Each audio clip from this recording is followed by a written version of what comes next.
तो फाइनली अपन revision start कर रहे हैं।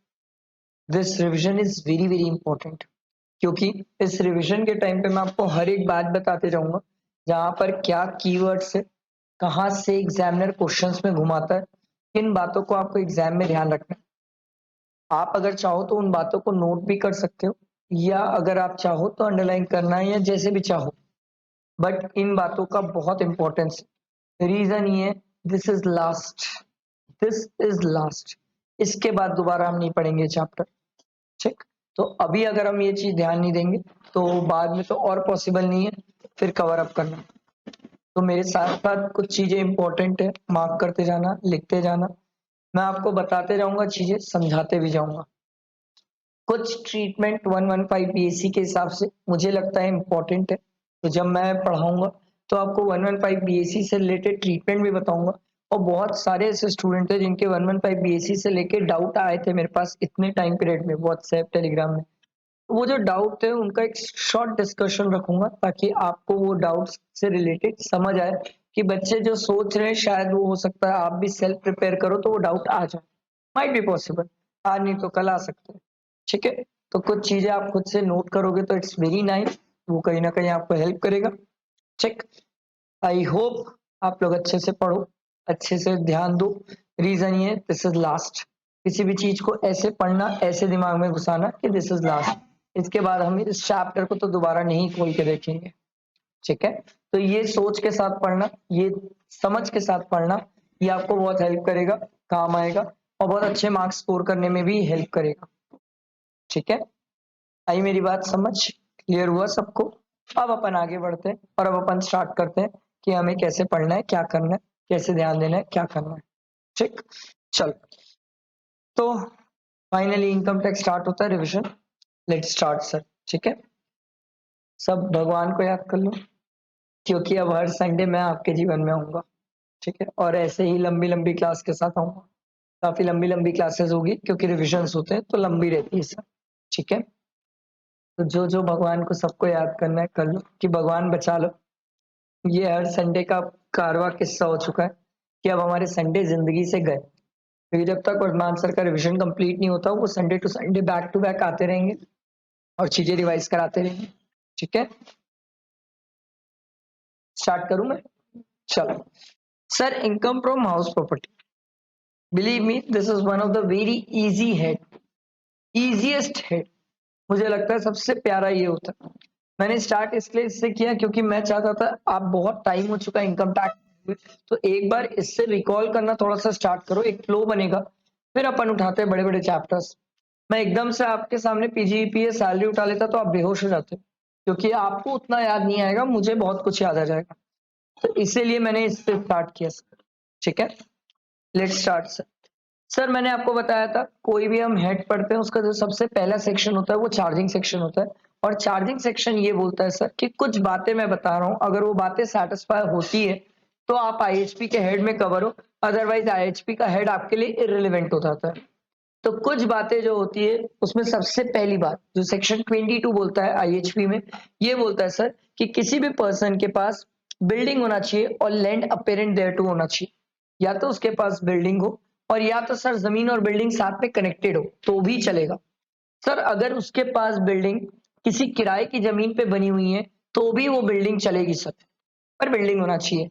अगर वो जगह खाली है और अगर आपने खाली जमीन को सिर्फ किराए पे दिया है तो सरकार बोलती है उसका ट्रीटमेंट यहाँ नहीं है, हम उसको कहाँ लेके जाएंगे? आईयूएस में, वो यहाँ की इनकम नहीं मानी जाती है। ठीक, फिर सर दूसरी बात ये थी कि सर एसएससी का ओनर होना जरूरी है सर, ओनर होना भयानक जरूरी है सर। ठीक है, तो सर अगर आप किसी प्रॉपर्टी के ओनर नहीं हो तो आईएचपी में बात ही नहीं आती है, भले ही आपको रेंट मिलता हो। तो एक स्टूडेंट ने बोला सर अगर मान लो हम ओनर नहीं है और हमें रेंट मिलता है तो आईएचपी में तो कवर नहीं है, तो सर कहीं टैक्सेबल नहीं है? नो, आईयूएस अभी भी जिंदा है, वहां तो आप जाओगे ही सर। ठीक है, तो sir free hold, lease hold rights, ये सब चीजें सर कवर्ड है। डीम्ड ओनर, डीम्ड ओनर तो हम सेक्शन 27 में पढ़ेंगे भी सर। ठीक, ओनरशिप में exist in the previous year, sorry must exist in the previous year. Must मतलब जरूरी है सर, हो सकता है आप असेसमेंट ईयर में ओनर ना हो चलेगा, बट प्रीवियस ईयर में आपका ओनर होना जरूरी है। असेसमेंट ईयर में अगर आप ओनर नहीं भी हो तो भी सरकार बोलती है जो आपको इनकम हो रही है वो इनकम टैक्सेबल होगी सर हाउस प्रॉपर्टी में। ठीक है, असेसमेंट ईयर में इससे कोई फर्क नहीं पड़ता। हम इनकम प्रीवियस ईयर की देखते हैं, टैक्स हम असेसमेंट ईयर में पे करते हैं, तो सरकार बोलती है हमें प्रीवियस ईयर से मतलब है। अगला पॉइंट ये था सर कि आप वो प्रॉपर्टी को किसी भी पर्पस के लिए यूज करो but not for business purpose, क्योंकि अगर आपने उसमें बिजनेस किया तो सरकार बोलती है अगर वो बिजनेस पर्पस के लिए एसेट यूज हो गई तो सर उस केस में यहाँ पर आप फॉल नहीं करोगे, उसके लिए फिर अगला हेड है सर जो है पीजीईपी, आप उधर कवर हो जाओगे। तो एक पर्सन ने सिंपल बोला सर मान लो मैंने किसी को किराए पे दिया और वो सामने वाला वहां पर बिजनेस कर रहा है, तो सर वो जो मुझे रेंटल इनकम होगी वो रेंटल इनकम कहाँ जाएगी? सरकार बोली सुन तू बिजनेस नहीं कर रहा है ना, मैं बोला ना मैंने तो किराए पे दिया, सामने वाला बिजनेस करता है। सरकार बोली तू बिजनेस नहीं करता तो आईएचपी, अगर तू बिजनेस करता तो पीजीपी। सामने वाले जिसको तूने रेंट पे दिया है वो आदमी कुछ भी कर सकता है, वहां पर वहां बिजनेस भी कर सकता है, खुद भी रह सकता है, कुछ भी हो सकता है। समझ आ रहा है? तो हमें ये देखना है कि जो आदमी किराए पे दे रहा है वो उसका क्या यूज कर रहा है। This is the first point जहां पर सबसे ज्यादा स्टूडेंट फंसता है एग्जाम में, क्योंकि आपको ये समझ आना चाहिए कौन सी इनकम पीजीपी में जा रही है, कौन सी इनकम आईएचपी में जा रही है। ये अंडरस्टैंडिंग नहीं है तो फिर आगे तो क्वेश्चन बनना ही गलत है सर, वो तो गारंटीड आप क्वेश्चन आगे गलत बना दोगे। ठीक है, तो ये चीज का ध्यान रखना आप कि कौन सी इनकम कौन से पर्पस के लिए वो जो एसेट हम किराए पे दे रहे हैं, जो आदमी किराए पे दे रहा है उसका पर्पस क्या है, क्या वो धंधा करता है, क्या वो बिजनेस करता है, और अगर बिजनेस करता है तो पीजीपी, और अगर बिजनेस नहीं है सर वो ऐसे ही घर किराए पे दिए तो उस केस में सरकार ने बोला सिंपल आप आईएचपी में आ जाइए। ठीक है, ये चीज का आप ध्यान रखेंगे सर। ठीक, ये चीज का बहुत अच्छे से ध्यान रखेंगे। क्लियर हुआ? बैठा दिमाग में? आगे बढ़ते हैं सर। इसके बाद हमने बोला सर कि कोई भी बिल्डर, ये हमने बहुत अच्छे से समझा था सर, कोई भी बिल्डर को सरकार 2 साल का टाइम देती है भाई, कि जब से तुम्हारा कंप्लीशन हुआ है उस साल के फाइनेंशियल ईयर एंड से लेके 2 साल तुम्हारे पास टाइम पीरियड है। इस 2 साल में तुम क्या करो, अपनी प्रॉपर्टी को किराए पे चढ़ा दो। अगर तुमने अपनी प्रॉपर्टी को किराए पे नहीं चढ़ाया तो उस केस में सर 2 साल बाद हम ये मान के चलेंगे कि आपकी प्रॉपर्टी डीम लेट आउट है। सर इससे क्या फर्क पड़ता है? इससे फर्क ये पड़ता है कि आपने उसको किराए पे नहीं भी चढ़ाया होगा तो जो इनकम हो रही होगी वो आपकी आईएचपी, जो इनकम नहीं भी हो रही होगी वो भी आपकी कहां पर टैक्सेबल हो जाएगी? आईएचपी में। सरकार बोलती है हमें फर्क नहीं पड़ता, फिर वो खाली भी पड़ा रहेगा तो भी हम मान लेंगे कि सर वहां से रेंटल इनकम होती है और वहां पर ये आईएचपी में आके टैक्सेबल हो जाएगी। बहुत सारे स्टूडेंट ये सेकंड पॉइंट है जहां पर मिस्टेक करते हैं। स्टूडेंट को ये लगता है सर कि अगर कोई प्रॉपर्टी है और बिल्डर है, और अगर बिल्डर कोई प्रॉपर्टी को किराए पे दे रहा है तो सर बिल्डर प्रॉपर्टी को किराए पे दे रहा है तो पीजीपी में जाएगा। नो सर, आप समझो, बिल्डर का काम प्रॉपर्टी किराए पे देना नहीं होता है, बिल्डर का काम होता है प्रॉपर्टी बेचना। तो सर उसको अगर रेंटल इनकम हो रही है तो वो पीजीपी में क्यों जाएगी? कॉमन सेंस से सोचो, उसका काम ही नहीं है ये चीज, उसका काम है सर प्रॉपर्टी बेचना। आई बात समझ? क्लियर हुआ? ये ध्यान रखना, ये सेकंड पॉइंट है जहां पर स्टूडेंट सबसे ज्यादा मिस्टेक करते हैं। फिर कुछ एग्जेम्पशन है सर, जो मतलब आप आईएचपी में नहीं जाते हो, दूसरे हेड्स पे मूव कर जाते हो सर। सबलेट, याद है सर सबलेटिंग क्या होती है? मैंने किसी को किराए पे दिया, वो सामने वाला किसी और को किराए पे दे दिया, तो मैंने जो किराए पे दिया दैट इज रेंटल इनकम, वो सामने वाला किसी और को किराए पे दे दिया that is called subletting. Subletting sir IHP में नहीं आता, वो आईयूएस में मूव करता है सर।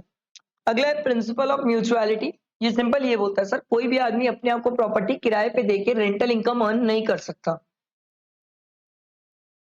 प्रिंसिपल ऑफ म्यूचुअलिटी, कोई आदमी अपने आप से ट्रांजेक्शन करके पैसे नहीं कमा सकता। अगला, letting is incidental to main business. Sir जहां पर आपके मेन बिजनेस से कनेक्टेड है, मतलब आप किराए पे देते हो, आपका मेन पर्पस ही बिजनेस है, तो सरकार बोली फिर आप यहाँ क्या कर रहे हो, आप पीजीपी में ही चले जाओ। ठीक, उसके बाद हमने ये भी पढ़ा था sir SSC is property use for partnership form. अगर कोई एसएससी है और उसकी प्रॉपर्टी है, उसने पार्टनरशिप फर्म को दिया बिजनेस पर्पस के लिए, तो उस केस में सर अगर मान लो उस प्रॉपर्टी से अगर कोई इनकम हो रही है तो सर वो किस हेड पे जाएगी? डिपेंड करता है सर, वो प्रॉपर्टी अगर बिजनेस पर्पस के लिए जा रही है तो वो इस हेड पे नहीं आएगी, वो कहा जाएगी पीजीईपी में। सर क्यों? क्योंकि पार्टनरशिप फर्म और पार्टनर एक होते हैं, ये हम शुरुआत से पढ़ के आ रहे हैं। तो ये माना जाएगा कि वो पार्टनर ही उस प्रॉपर्टी को काय के लिए यूज किया? बिजनेस के लिए यूज किया। तो जब वो बिजनेस के लिए यूज किया तो यहाँ पर क्यों लेके आओगे उसको? आई बात समझ? बैठा दिमाग में? एक और बात लिखी हुई थी, but if the property is owned by the HUF and is given on rent to the firm in which the member of the HUF are partner in their personal capacity, they are taxable under the IHP in the hands of HUF। ये ऐसा क्यों बोला गया? ये इसलिए बोला गया क्योंकि हम शुरू से सीख रहे हैं सर कि एचयूएफ और उसके member for the purpose of partnership separate legal entity होते हैं, तो दोनों का ट्रीटमेंट अलग अलग होता है। तो ये माना गया कि सर अगर कोई पार्टनर अपनी प्रॉपर्टी एचयूएफ को किराए पे दे रहा है, तो सर वहां पर अगर मेंबर जो है अगर उसको रेंटल इनकम होती है तो वो आईएचपी में टैक्सेबल होती है। आई बात समझ, ये इसके पीछे का लॉजिक है। इसके बाद हमने पढ़ा था सर डिस्प्यूटेड प्रॉपर्टी। डिस्प्यूटेड याद है सर, जहां पर यार समझ नहीं आ रहा है, दो भाई लड़ रहे हैं कि ये मेरी प्रॉपर्टी, तो कोर्ट बोलता है सर एक काम करते हैं, अभी हमें भी नहीं समझ आ रहा है किसके ऊपर टैक्स लगाना है किसके ऊपर नहीं लगाना है, तो हम क्या करते हैं, हम इस बेसिस में टैक्स लगाते हैं कि जो पर्सन उस प्रॉपर्टी का उस टाइम बेनिफिट ले रहा है वो पर्सन आईएचपी के हेड में टैक्स पे करेगा, जो भी पर्सन होगा। ठीक है, इसके बाद है कंपोजिट रेंट। इसका एक क्वेश्चन है, बहुत अच्छा क्वेश्चन है, मेरे हिसाब से आपको स्टूडेंट्स को करना चाहिए, शायद नवंबर 2022 का क्वेश्चन है, बहुत प्यारा क्वेश्चन है, आपको क्वेश्चन करना चाहिए। मैंने एग्जाम क्वेश्चन बैंक में कराया है ये क्वेश्चन, बहुत ही अच्छा क्वेश्चन है सर। मेरे को लगता है अगर इन केस कभी इंस्टीट्यूट को घुमाना रहा या परेशान करना रहा तो आपको वो क्वेश्चन जरूर पूछ सकती है, और वो क्वेश्चन अगर आप प्रैक्टिस करते हो तो एक कंपोजिट रेंट की बहुत अच्छी प्रैक्टिस है, एक्सट्रीम प्रैक्टिस है। कंपोजिट रेंट वर्ड का मतलब क्या होता है सर, जहां पर रेंट के साथ साथ कुछ चीजें और मिक्स्ड है, कुछ चीजें और मिली हुई है। जैसे कि सर हो सकता है आपने रेंट के जो घर किराए पे दिया होगा, घर के साथ साथ फर्नीचर भी दिया होगा, हो सकता है सर घर के साथ साथ कुछ सर्विसेज भी होगी। तो सरकार बोलती है कंपोजिट रेंट मतलब दो या दो से ज्यादा चीजों को मिला दो रेंट के साथ, तो that is called composite rent. अब जब सर सामने वाले से मैं रेंट ले रहा हूं तो मेरे को रेंट के साथ साथ देखना पड़ेगा सर कि मैं उससे और क्या क्या चीजें लेता हूँ रेंट के साथ साथ। अगर सर रेंट के साथ सर्विसेज का भी चार्ज करता हूँ, और सरकार बोलती है आप अलग अलग बाइफरकेट कर सकते हो कि भाई रेंटल इनकम कितनी है, सर्विस चार्जेस कितने हैं, तो सरकार बोलती है अगर आप अलग अलग कर सकते हो तो इट्स वेरी नाइस। तो हम क्या करेंगे, जो घर से रेंटल इनकम हो रही है वो आईएचपी में जाएगी, और सर जो सर्विसेज से इनकम हो रही है वो बिजनेस में चले जाती है या आईयूएस में भी चले जाती है। बट सर सरकार ने बोला मान लो आप उनको अलग अलग नहीं कर पा रहे हो, आप उन्हें सिंगल एक्टिविटी जैसा ट्रीट कर रहे हो, तो सरकार बोलती है हम ये चेक करेंगे कि सामने वाले का जो किराए पे देने का इंटेंशन है वो क्या है। क्या उसका इंटेंशन घर किराए पे देने का है, क्या उसका इंटेंशन सर्विसेज प्रोवाइड करने का है। सरकार बोलती है अगर उस बंदे का इंटेंशन सर घर किराए पे देने का है तो हम उसको टैक्सेबल आईएचपी में करेंगे, और अगर सर उसका मेन पर्पस घर किराए पे देने का नहीं है, उस घर से रिलेटेड जो सर्विसेज है उसको अवेल करवाने का है सामने वाले को, तो हम उसको पीजीपी में लेके जाएंगे। आई बात समझ। अब हो सकता है सर कि आप घर किराए पे दो, घर के साथ साथ सर अदर एसेट्स भी दो, हो सकता है प्लांट मशीन फर्नीचर कुछ भी दे सकते हो। सरकार बोलती है क्या ये फर्नीचर अलग अलग हो सकते हैं, मैं बोला नहीं ये नहीं हो पाते, ये अटैच है, इसको चाह के भी मैं निकाल नहीं सकता। ठीक, तो सरकार बोलती है या तो तू पूरी इनकम पीजीपी में ले जा या तो तू आईयूएस में ले जा, और अगर तू सेपरेट कर सकता है अलग अलग कर सकता है तो सरकार बोलती है जो घर की रेंटल इनकम है उसको तू आईएचपी में ले जा, और जो एसेट्स की इनकम है चाहे एसी से आई हो, चाहे फर्नीचर से आई हो, चाहे फ्रिज से आई हो, चाहे टीवी लाइट्स इन सब से आई हो, इन सबको तू कहाँ लेके जा सर, या तो पीजीपी में ले जा या आईओएस में ले जा, ये डिपेंड करेगा तू क्या करता है। अगर तू बिजनेस करता है तो पीजीपी में लेके चल जा, तू बिजनेस नहीं करता तो आईओएस में लेके चले जा। आई बात समझ, ये हम पढ़े थे सर, ये पूरी सेक्शन 22 के अंदर की कहानियां थी। अब पढ़ते हैं हम सेक्शन 23। सेक्शन 23 मैंने आपको बकायदा इजी तरीके से चार्ट के थ्रू हम समझे थे। सेक्शन 23 आपको sir computation of annual value, जहां पर ये बोलता है सर कि हम एनुअल वैल्यू कंप्यूट करेंगे। कंप्यूट करने का तरीका वेरी सिंपल सर, इन वर्ड्स का मतलब हमने पूरा डिटेल में समझा था सीखा था, अभी हम इतना डिटेल नहीं जाएंगे सर। ठीक, तो सर सबसे पहला होता था फेयर रेंट। फेयर रेंट और हम किसको कंपेयर करते थे, म्युनिसिपल रेंट। अब फेयर वैल्यू म्युनिसिपल वैल्यू कुछ भी दे सकता है, वर्ड से कंफ्यूज नहीं होना, बात तो सेम है सर। फेयर रेंट या म्युनिसिपल रेंट या फेयर वैल्यू या म्युनिसिपल वैल्यू, दोनों में विच एवर इज हायर, उसको किससे कंपेयर करेंगे, स्टैंडर्ड रेंट। स्टैंडर्ड रेंट जो आएगा वो दोनों में whichever is lower, lower जो आएगा उसको किससे कंपेयर करेंगे, एक्चुअल रेंट रिसीव्ड रिसीवेबल। ये जो लोअर आया है इसी को हम क्या बोलते हैं प्यार से, एक्सपेक्टेड रेंट। तो एक्सपेक्टेड रेंट को एआरआर से कंपेयर करेंगे तो दोनों में विच एवर इज हायर, तो हमारा क्या आ जाएगा, जीएवी। ठीक है, हमने सिंपल इसको ऐसे याद रखा था, हायर लोअर हायर। ठीक है, ऐसे याद रखा था। तो सर हमारा आ जाएगा जीएवी। जीएवी में हम क्या करते हैं, माइनस करते हैं म्युनिसिपल टैक्स, तो सर हमारा क्या आ जाता है, एनएवी। ठीक, एनएवी में फिर हम माइनस करना चालू करते हैं स्टैंडर्ड डिडक्शन और इंटरेस्ट ऑन लोन, तो फाइनली हमारा इनकम फ्रॉम हाउस प्रॉपर्टी। अब कुछ बातें इससे रिलेटेड जो एग्जाम में काम की लगती है मेरे को। देखो फेयर रेंट अगर कभी एग्जाम में दे दे तो फाइन, कभी क्वेश्चन में एग्जाम में मान लो धोखे से फेयर रेंट नहीं दिया, कोई बात नहीं, इट्स पार्ट ऑफ लाइफ। अगर नहीं दिया तो जो आपका एक्चुअल रेंट रिसीव्ड रिसीवेबल है वही हमारा फेयर रेंट बन जाता है कंपैरिजन करने के लिए। तो ये थोड़ा ध्यान रखने वाली बात मेरे को लगता है इंपॉर्टेंट बात है। दूसरा है sir municipal rent. Municipal rent generally question में देता है, बट कई बार क्या होता है आपको म्युनिसिपल टैक्स दे देता है और बोलता है कि म्युनिसिपल टैक्स हमने 10% पे किया है। तो दैट इज स्मार्टनेस कि म्युनिसिपल टैक्स अगर आपको 10% दे दिया है तो आप 100 करोगे तो म्युनिसिपल वैल्यू आ जाएगी। ये चीज का ध्यान रख सकते हैं। स्टैंडर्ड रेंट जो हमें ध्यान रखना है एग्जाम के लिए वो ये याद रखना है कि सर स्टैंडर्ड रेंट वो वाला कवर होता है जो रेंट कंट्रोल एक्ट के अंदर होता है, तो हमें वो वाला देखना होता है स्टैंडर्ड रेंट। ठीक, फिर आता है हमारा एक्सपेक्टेड रेंट। एक्सपेक्टेड रेंट यहां से आपने हायर लोअर खेला तो एक्सपेक्टेड रेंट आया, फिर हम उसको कंपेयर करते हैं एक्चुअल रेंट रिसीव्ड या रिसीवेबल। यहां पर ये ध्यान रखना, अभी तो चलो बहुत टाइम हो गया इंस्टीट्यूट इस वर्ड पे घुमा नहीं है, बट क्या पता मेरे को कल घुमा दे तो। Sir rent actual rent received या रिसीवेबल, रिसीवेबल वाला भी आता है सर, सिर्फ रिसीव मत सोचना, रिसीवेबल होगा तो वो भी आएगा। हम जिंदगी की पूरी लड़ाई ना इन दो पे ही करते हैं, एक्सपेक्टेड रेंट और एक्चुअल रेंट रिसीव्ड रिसीवेबल, क्योंकि यहीं पर सब बातें आती है सर। पहली बात जो इसमें यहाँ पर आती है वो होती है वैकेंसी की। मैंने बोला था सर अगर मान लो आपकी प्रॉपर्टी 8 मंथ्स किराए पे है और 4 मंथ्स सर वेकेंट है, तो सरकार बोलती है एक काम करो, अगर वैकेंसी का केस है, ये मैंने अच्छे से चार्ट बनवा के लिखवाया था सर, अगर वैकेंसी का केस है तो आप क्या करोगे, GAV is equal to ARR, बस इसके आगे पीछे कुछ नहीं सोचना है। अभी लॉजिक्स वगैरह सब साइड है सर, क्योंकि लॉजिक्स हमने रेगुलर क्लास में सीखे समझे सब बातें की, बट अब नहीं। अब आपको एकदम straight to the point exam के लिए याद रखना है कि सर इन केस अगर वैकेंसी है तो GAV is equal to ARR. Sir अगर वैकेंसी का केस नहीं है, 4 मंथ्स जो प्रॉपर्टी है वो या तो सेल्फ ऑक्यूपाइड रह गई या कुछ और रीजन से, तो सरकार बोलती है उस केस में GAV is equal to ARR नहीं होता, हम GAV is equal to expected rent for 12 months देखते हैं और 12 मंथ से एआरआर को कंपेयर करते हैं।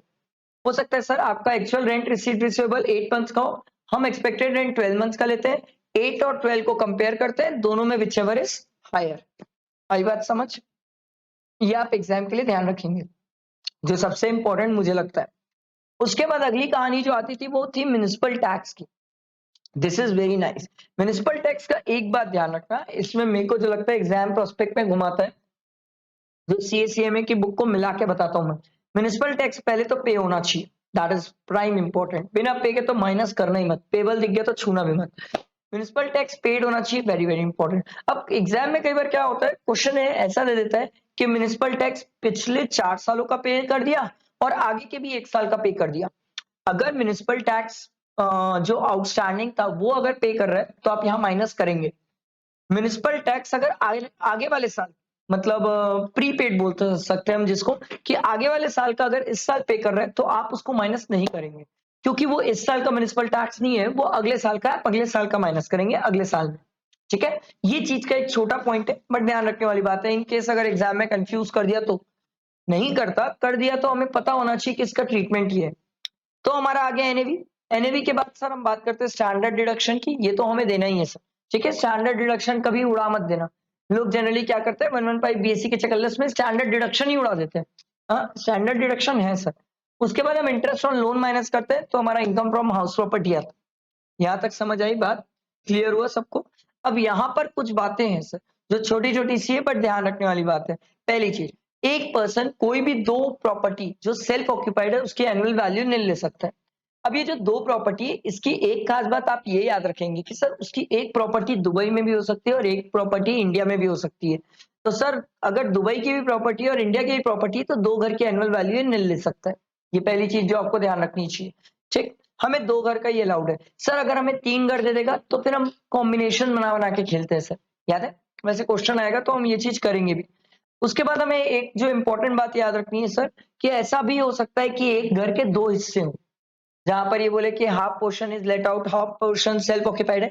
अगर ऐसा हो तो याद रखना, आप सिर्फ एक चीज याद रखना कि आपको हर चीजें 2 चीजों में सेग्रीगेट करना है, कि म्युनिसिपल टैक्स को 2 में बांटना होगा, इंटरेस्ट को 2 में बांटना होगा। नहीं आता एग्जाम में याद, हड़बड़ी में क्या करते हैं हम, लेट आउट में ही पूरा इंटरेस्ट माइनस कर लेते हैं, पूरा म्युनिसिपल टैक्स माइनस कर लेते हैं, ये क्लिक नहीं करता एग्जाम में। तो ये छोटी सी चीज मेरे को लगता है ध्यान रखने वाली बात है। ठीक है, और याद रखना इन केस अगर कोई प्रॉपर्टी खाली भी है तो खाली प्रॉपर्टी को भी यही माना जाता है सर वेकेंट प्रॉपर्टी, और कोई अगर प्रॉपर्टी सेल्फ ऑक्यूपाइड है, आप वर्ड्स पढ़ना, एग्जाम में ध्यान से वर्ड्स पढ़ना कि वो वीकेंड प्रॉपर्टी है, लेट आउट प्रॉपर्टी है, सेल्फ ऑक्यूपाइड है, क्या है। वर्ड्स का ही खेल है सर। अगर आपने एक वर्ड भी गलत पढ़ा तो आंसर गलत हो जाते हो। ठीक। उसके बाद है डिडक्शन फ्रॉम एनुअल वैल्यू। अब बात आती है सेक्शन 24 की, तो हमने 23 कवर किया, 23 के बाद आता है 24। 24 प्यार से बोलता है सर, पहला तो standard deduction, that is damn easy, उसको साइड करते हैं। दूसरा है सर इंटरेस्ट ऑन लोन। पूरी लड़ाई, जन्मों की लड़ाई सिर्फ इसी पे आके बैठ जाती है, क्योंकि एक स्टूडेंट को सबसे पहले ये समझना होता है कि इंटरेस्ट को हम दो पार्ट में डिवाइड करते हैं, प्री और पोस्ट। सर हमें एग्जाम में कैसे पता चलेगा कि कोई क्वेश्चन में प्री का इंटरेस्ट है कि नहीं है। बहुत सारे स्टूडेंट इसमें क्या करते हैं, खुद से ट्राई करते हैं, क्वेश्चन से देख के सोचने कि इसमें प्री का इंटरेस्ट होगा कि नहीं। This is one of the biggest mistake. आप जब अभी प्रैक्टिस करो तो आप अपने घर में जब प्रैक्टिस करो तो सर हर चीज को लिख के करो, क्योंकि सर एक बात समझो, जब तक आप लिखोगे नहीं, अपने दिमाग को कमांड दोगे नहीं, तो उस दिमाग उस चीज को बैठाएगा कैसे, बैठाएगा नहीं तो सर एग्जाम में चलेगा कैसे। आप बेटर है लिख के करो, मिस्टेक के चांसेस कम होते हैं। ठीक। हाँ, अगर आपने एग्जाम से पहले टेक्स्ट को 3 से 4 बार प्रैक्टिस कर लिया, माइट बी पॉसिबल, फिर आप क्वेश्चन में देख के भी क्लिक कर लोगे या गेस कर लोगे सर। ठीक है। तो सर हम क्या करते हैं, प्री का इंटरेस्ट निकालते हैं, पोस्ट तो अपने आप आता है सर, प्री का हम मेन निकालते हैं। और प्री का इंटरेस्ट निकालने का तरीका सिंपल है सर। जब से हमने लोन लिया, date of borrowing to, sir या तो हमने लोन रीपे कर दिया, और या तो फिर सर जिस साल कंस्ट्रक्शन कंप्लीट हुआ है उससे पहले वाले फाइनेंशियल ईयर की लास्ट डेट। तो सर अभी सर कंस्ट्रक्शन कंप्लीट हुआ है मान लो 30 जून को, तो सर 30 जून को अगर कंस्ट्रक्शन कंप्लीट हुआ तो सर इससे पहले वाला फाइनेंशियल ईयर क्या होगा सर, 23-24। उसकी लास्ट डेट क्या होगी सर, 31 मार्च 2024। इतने तक मैं जो भी इंटरेस्ट पे करूंगा ये प्री का होगा, इसके बाद का पूरा इंटरेस्ट क्या होगा, पोस्ट का होगा। ये बात आई समझ, ये ध्यान रखने वाली बात। सर इसके अलावा, प्री के इंटरेस्ट के अलावा जितना भी आप इंटरेस्ट पे करते हो सब काय का होता है, पोस्ट का इंटरेस्ट होता है। ये हमने समझा। फिर इंटरेस्ट से रिलेटेड सर लिमिट भी होती है, यहीं पर मेन 115 बीएससी पिक्चर में आ जाता है सर। ये जो इंटरेस्ट की लिमिट होती है सर, ये सेल्फ ऑक्यूपाइड के लिए होती है, लेट आउट के लिए कभी कोई लिमिट नहीं होती है। मैंने हमेशा से बताया सर, लेट आउट में आप जितना चाहे इंटरेस्ट माइनस कर सकते हो, there is no restrictions. But sir अगर सेल्फ ऑक्यूपाइड है तो इंटरेस्ट के लिए लिमिट है सर। अब लिमिट कितनी है सर, 2 लाख रुपीज और 30,000। ये डिपेंड करेगा सर सर्कमस्टांसेस पे। जनरली सर एग्जाम में आपको 2 लाख की लिमिट से ही चेक कराएगा, बट हो सकता है वो 30,000 की लिमिट भी चेक करा दे। तो सर 2 लाख की लिमिट हम कब यूज करते हैं सर, जब आपने 5 साल के अंदर सर घर का कंस्ट्रक्शन या एक्वायर कर लिया हो। सर घर जो बना हो वो 1/4/1999 के बाद का हो। ठीक है। और सर घर नया होना चाहिए, नया। अगर आपने रिपेयर वगैरह के लिए लोन लिया है तो उसके लिए फिर लिमिट 30,000 में शिफ्ट हो जाते हैं। फिर इसमें कुछ छोटी-छोटी बातें जो मुझे ध्यान रखने लायक लगती है। जो पहली चीज़ है सर, अगर आपने इन लोन कहीं से भी लिया हो, चाहे फ्रेंड से लिया हो, रिलेटिव से लिया हो, किसी से भी लिया हो, आप इंटरेस्ट क्लेम कर सकते हो। इंटरेस्ट की सबसे प्यारी बात ये है कि सर अगर ये पेएबल भी है तो भी क्लेम होता है। ऐसा नहीं है कि इसका पे होना ज़रूरी है। म्युनिसिपल टैक्स में हम बोलते थे कि पे होना ज़रूरी है, ये ना भी पे हो तो भी सर आप क्लेम कर सकते हो। ऐसा कोई दिक्कत नहीं है इसके साथ। पर सर एक चीज़ ध्यान रखना, अगर आपने एक प्रॉपर्टी को बनाने के लिए 20 लाख रुपए का लोन लिया और बाद में फिर 10 लाख रुपए का और लोन लिया, तो आप दोनों के इंटरेस्ट क्लेम कर सकते हो। पर मान लो सर कोई प्रॉपर्टी को बनाने के लिए आपने 20 लाख का लोन लिया, 20 लाख का 10% इंटरेस्ट, 2 लाख रुपीज आप इंटरेस्ट पे करते हो, बट आपके पास इतना भी पैसा नहीं है कि वो 2 लाख का इंटरेस्ट पे कर पाओ। तो उस 2 लाख के इंटरेस्ट को पे करने के लिए आपने फिर से लोन लिया 2 लाख रुपीज का और उसका इंटरेस्ट पे किया, तो वो अलाउड नहीं होता है। इंटरेस्ट ऑन अनपेड इंटरेस्ट कभी अलाउ नहीं होता सर। ठीक है। ये एक छोटी सी बात जो मेरे को लगती है याद रखने वाली बात है, अगर आप ध्यान रखो तो अच्छी चीज है सर। ठीक है। इंटरेस्ट इंक्लूड, अब देखो ये पॉइंट अभी तो छेड़ती नहीं है इंस्टीट्यूट, बट इन केस अगर कभी छेड़ दी तो आपको ध्यान होना चाहिए कि इंटरेस्ट में इंक्लूड करते हैं हम सर्विस फीस, अदर चार्जेस, ये सब चीजें इंक्लूड करते हो। ठीक है। ये चीजों का ध्यान रखना। बाकी रिपेयर, रिन्यूअल, रिकंस्ट्रक्शन रहा तो लिमिट 30,000 हो जाएगी सर। ठीक है, ये ध्यान रखेंगे सर। अच्छा, प्री का इंटरेस्ट कितने सालों के लिए मिलता है, 5 साल। याद है ना सर, प्री का इंटरेस्ट पूरा हम एक बार में क्लेम नहीं करते सर, उसको 5 इंस्टॉलमेंट्स पे क्लेम करते हैं। ये सिंपल सी बात। उसके बाद हमने सेक्शन 25 पढ़ा था। सेक्शन 25 क्या था सर, अमाउंट नॉट डिडक्टेबल। ये सरकार बोलती है सर मान लो आप इंडिया के बाहर से लोन लिए तो आपको इंटरेस्ट पे करना है। अब जब बाहर वाले को इंटरेस्ट पे करते हो तो उसकी इनकम है, और अगर आप उसकी इनकम पे उसका टीडीएस नहीं काट रहे हो तो हम आपको इंटरेस्ट नहीं देंगे, आपको इंटरेस्ट टीडीएस काटना पड़ेगा सर। उसके बाद section 25A, that is damn easy. Sir ये बोलता है सर एरियर्स ऑफ रेंट या अनरियलाइज्ड रेंट। अगर ये किसी पर्सन को रिकवर हो रहा है, पुराना पैसा अगर सरकार बोलती है आपको रिकवर होता है, तो ये इसमें मेरे को जो लगता है एग्जाम के लिए एक पॉइंट है जहां पर आप घूम सकते हो। वो ये ध्यान रखने वाली बात है कि सर जब मेरे को एरियर्स ऑफ रेंट या अनरियलाइज्ड रेंट रिकवर हो रहा है, तो उस टाइम मेरे पास प्रॉपर्टी हो ना हो, इससे कोई फर्क नहीं पड़ता। जब भी रिकवर होगा ये टैक्सेबल होगा, ठीक है। बट इसकी टैक्सेबिलिटी की खास बात आपको ये याद रखना है कि इसमें स्टैंडर्ड डिडक्शन 30% मिल जाता है, इसको मत उड़ा देना, ठीक। फिर प्रॉपर्टी ओन बाय ओनर्स, इसमें सरकार ने सिंपल बोला सर अगर मान लो दो या दो से ज्यादा लोग मिलकर एक प्रॉपर्टी को ओन करते हैं, तो सरकार बोली पहले ये चेक करना क्वेश्चन में क्या उनका शेयर डेफिनेट है कि नहीं है। अगर उनका शेयर डेफिनेट है कि एक 60% का मालिक है, एक 40% का मालिक है, तो सरकार बोली उसको फिर तू दो हिस्से गिनना, दो अलग अलग प्रॉपर्टी मानना। पर सर मान लो अगर उनका शेयर डेफिनेट नहीं है कि कौन कितना शेयर रखा है, तो सरकार बोलती है फिर उन्हें तू एसोसिएशन ऑफ पर्सन मानना, तू एक मानना और एक ही प्रॉपर्टी का बेनिफिट देना। मैं बोला अगर अलग अलग होता है तो उससे क्या फायदा होता है। बोले अलग अलग होने का फायदा ये होता है कि दोनों को इंटरेस्ट की लिमिट अलग अलग मिलती है, 2-2 लाख रुपए की, तो ये फायदा हो जाता है। इसीलिए तुम्हें शेयर देखना जरूरी होता है। सेक्शन 27 में मुझे कोई पूछेगा तो एग्जाम के लिए पहला ही पॉइंट है जो सबसे इंपॉर्टेंट होता है, सबसे इंपॉर्टेंट। बाकी पॉइंट्स आप रीड करके भी आगे बढ़ोगे तो इतना हार्ड एंड फास्ट कुछ नहीं होता। पहला पॉइंट बहुत ज्यादा इंपॉर्टेंट, कारण ये होता है सर इस पॉइंट के रिलेवेंस से आपकी क्लबिंग भी बनती है सर। क्लबिंग में भी हम इस पॉइंट को पढ़ते कहीं ना कहीं, तो वो कनेक्शन हो जाता है जिसके कारण ये इंपॉर्टेंट होता है, ठीक है। अभी मैं आपको 115 बीएससी का भी ट्रीटमेंट बताऊंगा, जब अभी हम क्वेश्चन करेंगे तो 115 बीएससी का भी ट्रीटमेंट समझेंगे सर, ठीक है। तो sir transfer of to spouse और minor child otherwise then for adequate consideration. Sir अगर मैंने अपनी वाइफ को या मेरे बच्चे को कोई प्रॉपर्टी ट्रांसफर करी विदाउट एडिक्वेट कंसिडरेशन, तो सर इस केस में सिंपल सी बात है, मेरा बच्चा या मेरी वाइफ अगर उस घर को आगे किराए पे दे देते हैं, ठीक है। अब यहाँ पर दो बातें अट्रैक्ट होती है। सबसे पहले सर वो जो घर मैंने क्या बोलते हैं अपनी वाइफ या अपने बच्चे को दिया है, उस घर का मालिक तो मैं ही कहलाऊंगा। कल के दिन सर अगर वो प्रॉपर्टी उन लोग किराए पे देते हैं और उनसे रेंटल इनकम होती है, तो वो रेंटल इनकम मेरे हाथ में क्लब हो जाती है। तो ये क्लबिंग के साथ कनेक्टेड है, इसलिए इसको थोड़ा सा ध्यान रखने वाली बात है, क्योंकि ये क्लबिंग के साथ पूछ देते हैं। पर इसमें कुछ खास बातें भी थी सर, कि अगर आपकी वाइफ आपसे सर अलग रह रही है, अगर वो अलग है, तो उस केस में वो प्रॉपर्टी के डीम्ड ओनर आप नहीं मानेंगे।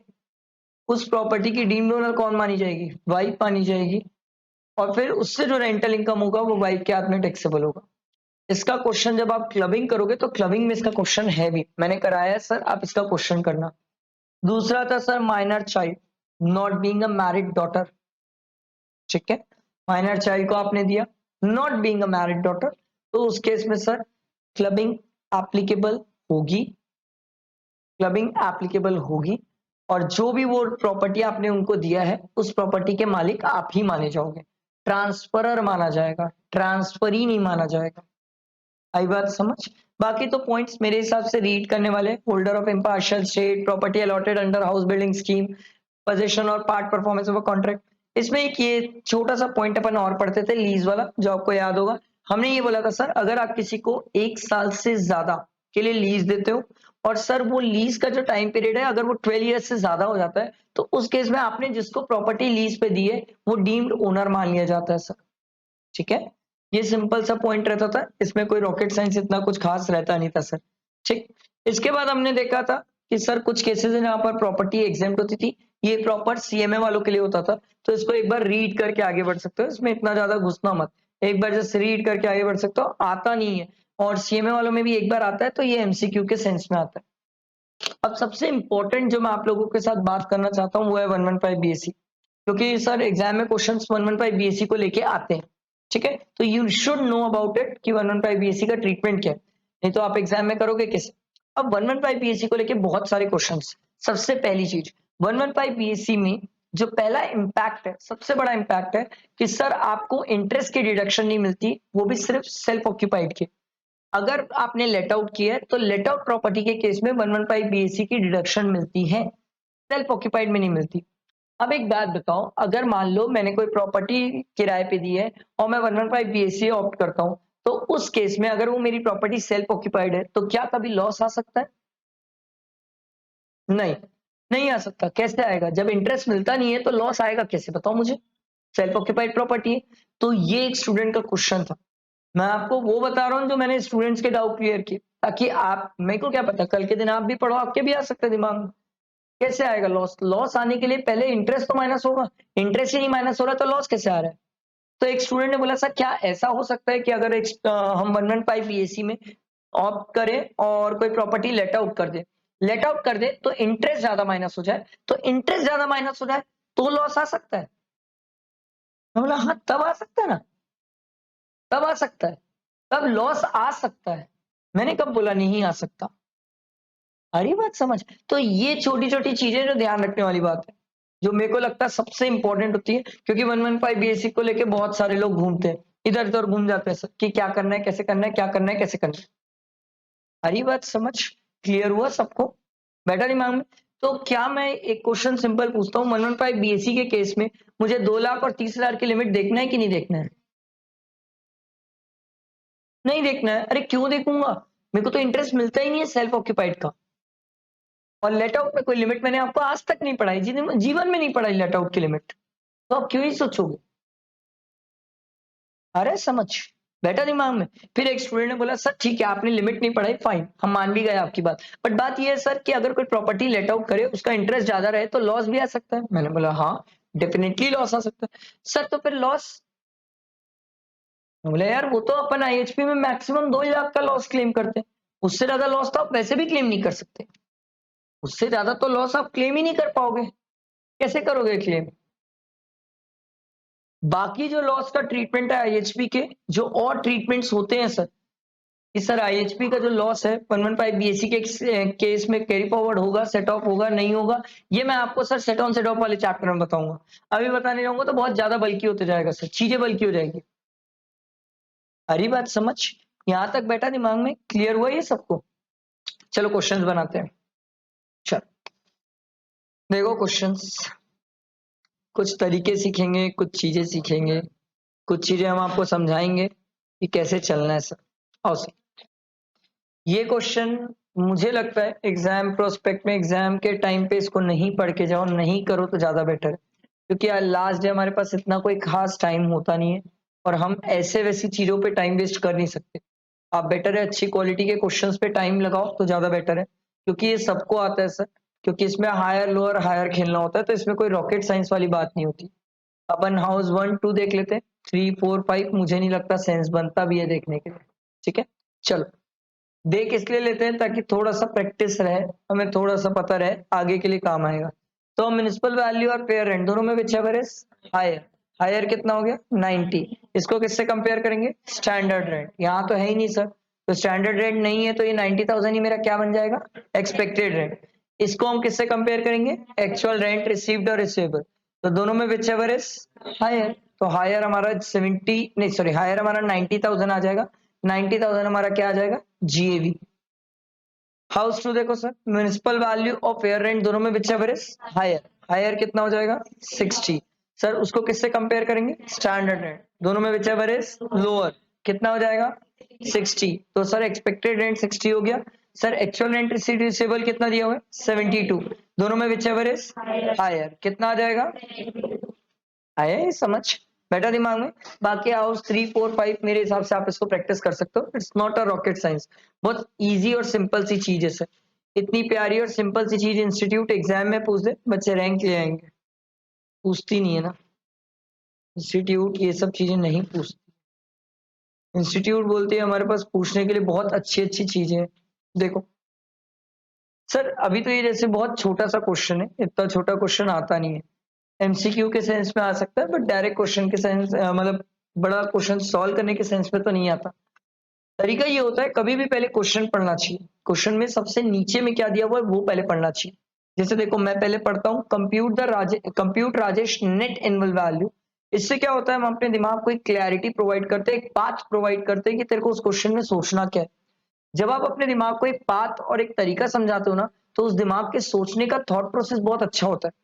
क्योंकि टैक्स में आखिरी दिन आप 29 चैप्टर्स पढ़ के जाओगे, तो 29 चैप्टर्स दिमाग में पूरे हैं, अब वो पूरे दिमाग 29 चैप्टर्स को सर्च करे, it takes a lot of time.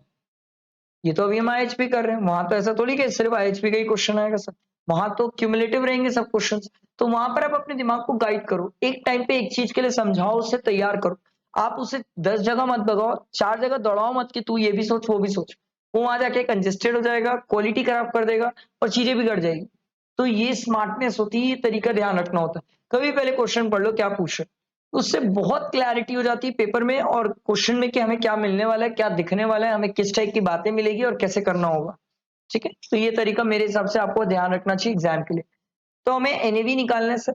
Rajesh, a British national, is a resident and an ordinary resident in India during the previous year 23-24। Sir हमारा प्रीवियस ईयर क्या है? 23-24, यही है हमारा प्रीवियस ईयर। ठीक है, he owns a house in London which he has let out for 10,000 pound, pound है sir. ठीक है, the municipal tax paid to the municipal corporation of London is 8,000 during the previous year 23-24। Question ये 8,000 per month है कि साल भर का है? साल भर का है। ये हमेशा याद रखना सर, म्युनिसिपल टैक्स मंथली नहीं होता है, म्युनिसिपल टैक्स हमेशा ईयरली होता है। एग्जाम में ना जोक जोक में 8,000 इंटू 12 कर देते हैं स्टूडेंट, आपको लग रहा है कि नहीं होता होगा, ये सब चीजें होती है, बहुत सिली सिली मिस्टेक्स होती है। जरूरी थोड़ी कि हर इंसान बड़ा बड़ा मिस्टेक ही करे सर, कई बार छोटी छोटी मिस्टेक होती है, वो हमें टैक्स में डुबा देती है, तो ये चीजें ध्यान रखना। वैसे तो ये क्वेश्चन बहुत ज्यादा इजी है कि सर जहां पर एक pound is equal to 95 rupees होता है, तो बहुत simple, 10,000 into 12 into 95 minus 8,000 into 95, ये करोगे तो आपका सर आ जाएगा GAV माइनस म्युनिसिपल टैक्स, तो आपका आ जाएगा NAV। करो सर, कितना आ रहा है? करो करो सर, फटाफट कैलसी चलाओ सर, कैलसी चलाओगे तो प्रैक्टिस होगी, नहीं तो मेरे को तो वैसे भी सब आता है। क्लियर हुआ है सबको? आओ आगे बढ़ते हैं नेक्स्ट क्वेश्चन।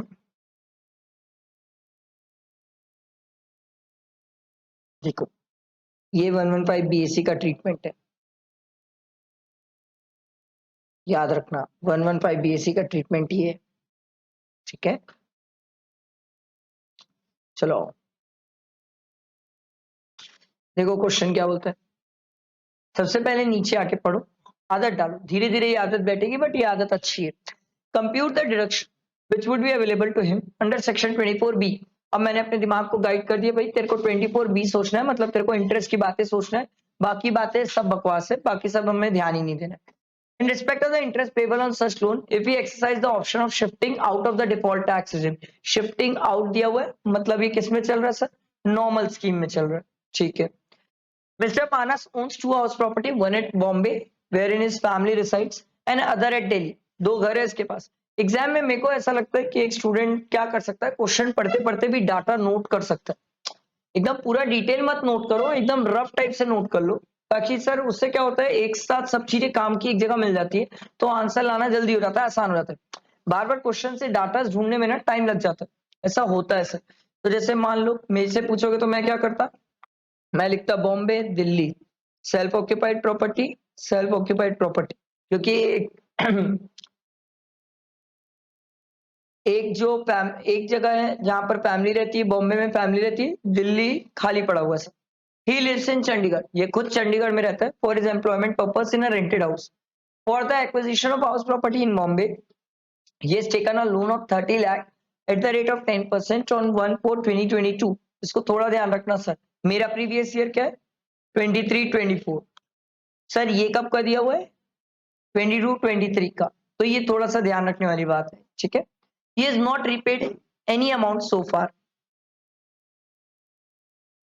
इसने अभी तक 1 रुपए भी पे नहीं किया, तो सर इसको इंटरेस्ट कितना देना पड़ रहा है? 30 लाख, उसका 10%, पूरे साल भर का इंटरेस्ट पे करेगा सर 23-24 में, तो कितना हो गया? 3 लाख। ठीक, बट आप इसको ऐसे ही लिखोगे कि sir the interest calculation comes to ₹3 lakh, but which is restricted to ₹2 lakh, क्योंकि उससे ज्यादा तो आप सेल्फ ऑक्यूपाइड में इंटरेस्ट क्लेम ही नहीं कर सकते। ठीक है, उसके बाद देखो ये कहा गया, in respect of the house property in Delhi, he has taken a loan of 5 lakh at the rate 11% on 1/10/2022। तो कितने महीने का इंटरेस्ट लगेगा? गलत, यहां पर सब साफ, जितने लोगों ने 6 महीने बोला सब साफ। रीजन ये, फिर आप ध्यान नहीं दे रहे हो, प्रीवियस ईयर कौन सा है हमारा? हमारा प्रीवियस ईयर है 23-24। ये जो आपको डाटा दिया हुआ है ये 22-23 का दिया हुआ है। पूरे होश और आवाज और आंख खोल के काम करना है एग्जाम में, छोटी छोटी जगह है जहां पर आपसे मिस्टेक हो सकती है। तो सर मेरे को तो इंटरेस्ट 23-24 का चाहिए, मेरे को क्या करना है 22-23 में कितना पे कर रहे हैं इंटरेस्ट, तो मैं तो बोलूंगा सर 5 लाख इंटू 11%, कितना हो जाएगा सर 55,000। बट सर ये जो लोन लिया हुआ है ये लोन किस पर्पस के लिए, रिपेयर। तो हमने क्या बोला था सर, अगर रिपेयर के लिए हो तो मैक्सिमम लिमिट कितनी है 30,000। तो आपको ये लिखना चाहिए therefore the interest calculation is rupees 55,000 which is restricted to rupees 30,000 in case of repair, ऐसे लिखना चाहिए। फिर उसके बाद ये लिखना चाहिए सर कि हमारा टोटल इंटरेस्ट 2 लाख प्लस 30,000 आ रहा है, but which is restricted to rupees 2 lakh rupees. आई बात समझ, बैठा दिमाग में, आगे बढ़ते हैं।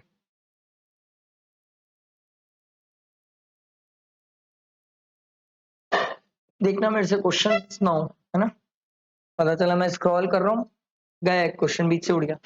Aniruddha is a property whose municipal value is 1,30,000, fair rent is 1,10,000, standard rent fixed by the Rent Control Act is 1,20,000. Okay, check। आपको पहले नीचे क्या पढ़ लेना चाहिए क्वेश्चन, ये तो बहुत छोटे छोटे हैं, अदरवाइज एग्जाम में पहले क्वेश्चन पढ़ना। Compute is income from house property, ठीक है, ओके। तो म्युनिसिपल वैल्यू दिया हुआ है, फेयर रेंट दिया हुआ है, स्टैंडर्ड रेंट दिया हुआ है by the rent control act. तो ये तीनों में अपन हायर लोअर हायर खेल लेते हैं। तो आप मुझे बताओ एक्सपेक्टेड रेंट कितना आ रहा है सर, बताओ बताओ, हायर लोअर हायर खेल के बताओ एक्सपेक्टेड रेंट कितना आएगा 1,20,000, ठीक है। अब मुझे चाहिए ARR, ARR के लिए आगे पढ़ते हैं। The property was let out for a rent of 11,000 per month through out the previous year. तो 11,000 इंटू 11, सॉरी इंटू 12, तो इंटू 12 कितना हो जाएगा सर 1,22,000, 32,000, 1,32,000, ठीक है। उसके आगे देखो क्या लिखा हुआ है, unrealised rent was 11,000 and all the condition prescribed by rule 4 are satisfied। इस चीज का ध्यान रखना, अगर एग्जाम में दे दिया कि रूल 4 की कंडीशन सेटिस्फाई नहीं है तो माइनस मत करना अनरियलाइज रेंट को, अदरवाइज अनरियलाइज रेंट माइनस होता है सर।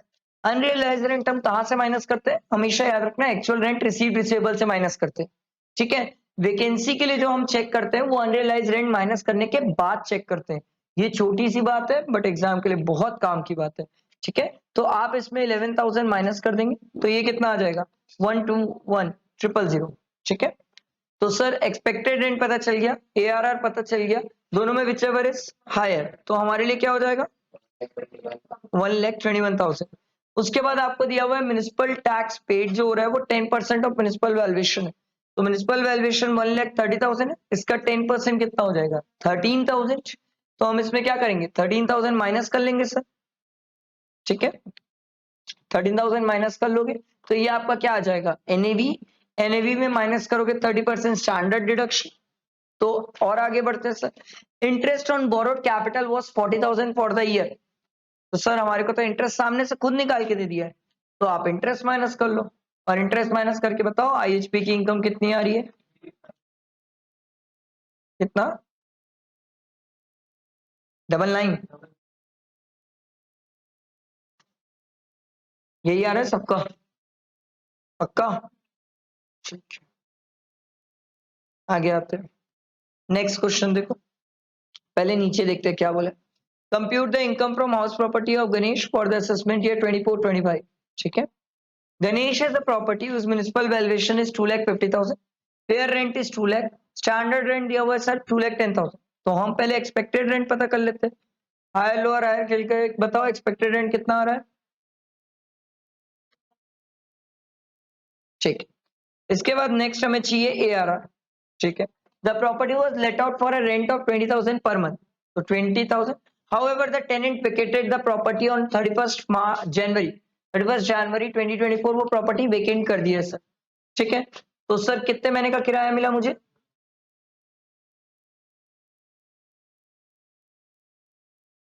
9 की 10 महीने हो गए ना, फेब और मार्च का नहीं मिला, बाकी सबका तो रेंट मिला ना। तो 10 महीने का रेंट मिला, 10 महीने का रेंट कितना हो गया सर 2 लाख रुपए। आगे बढ़ते हैं, unrealised rent was 20,000 and all the condition prescribed by the rule 4 are satisfied. तो अनरियलाइज्ड रेंट माइनस हो जाएगा सर, जो मिला ही नहीं उसको रखेंगे कैसे सर, ठीक। तो ये आ गया 1,80,000। He paid a municipal tax 8% of the municipal value, तो म्युनिसिपल वैल्यू ये दी हुई है, इसका 8% आपको निकालना पड़ेगा सर, ठीक है। 8% निकाल के माइनस करो। फिर आगे दिया हुआ है sir interest on borrowed capital वो 65,000 फॉर द ईयर।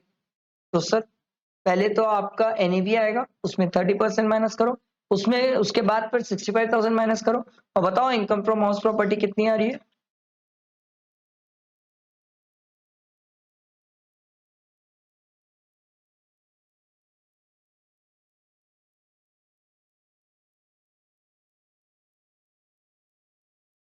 $47,000 आ रहा है पक्का।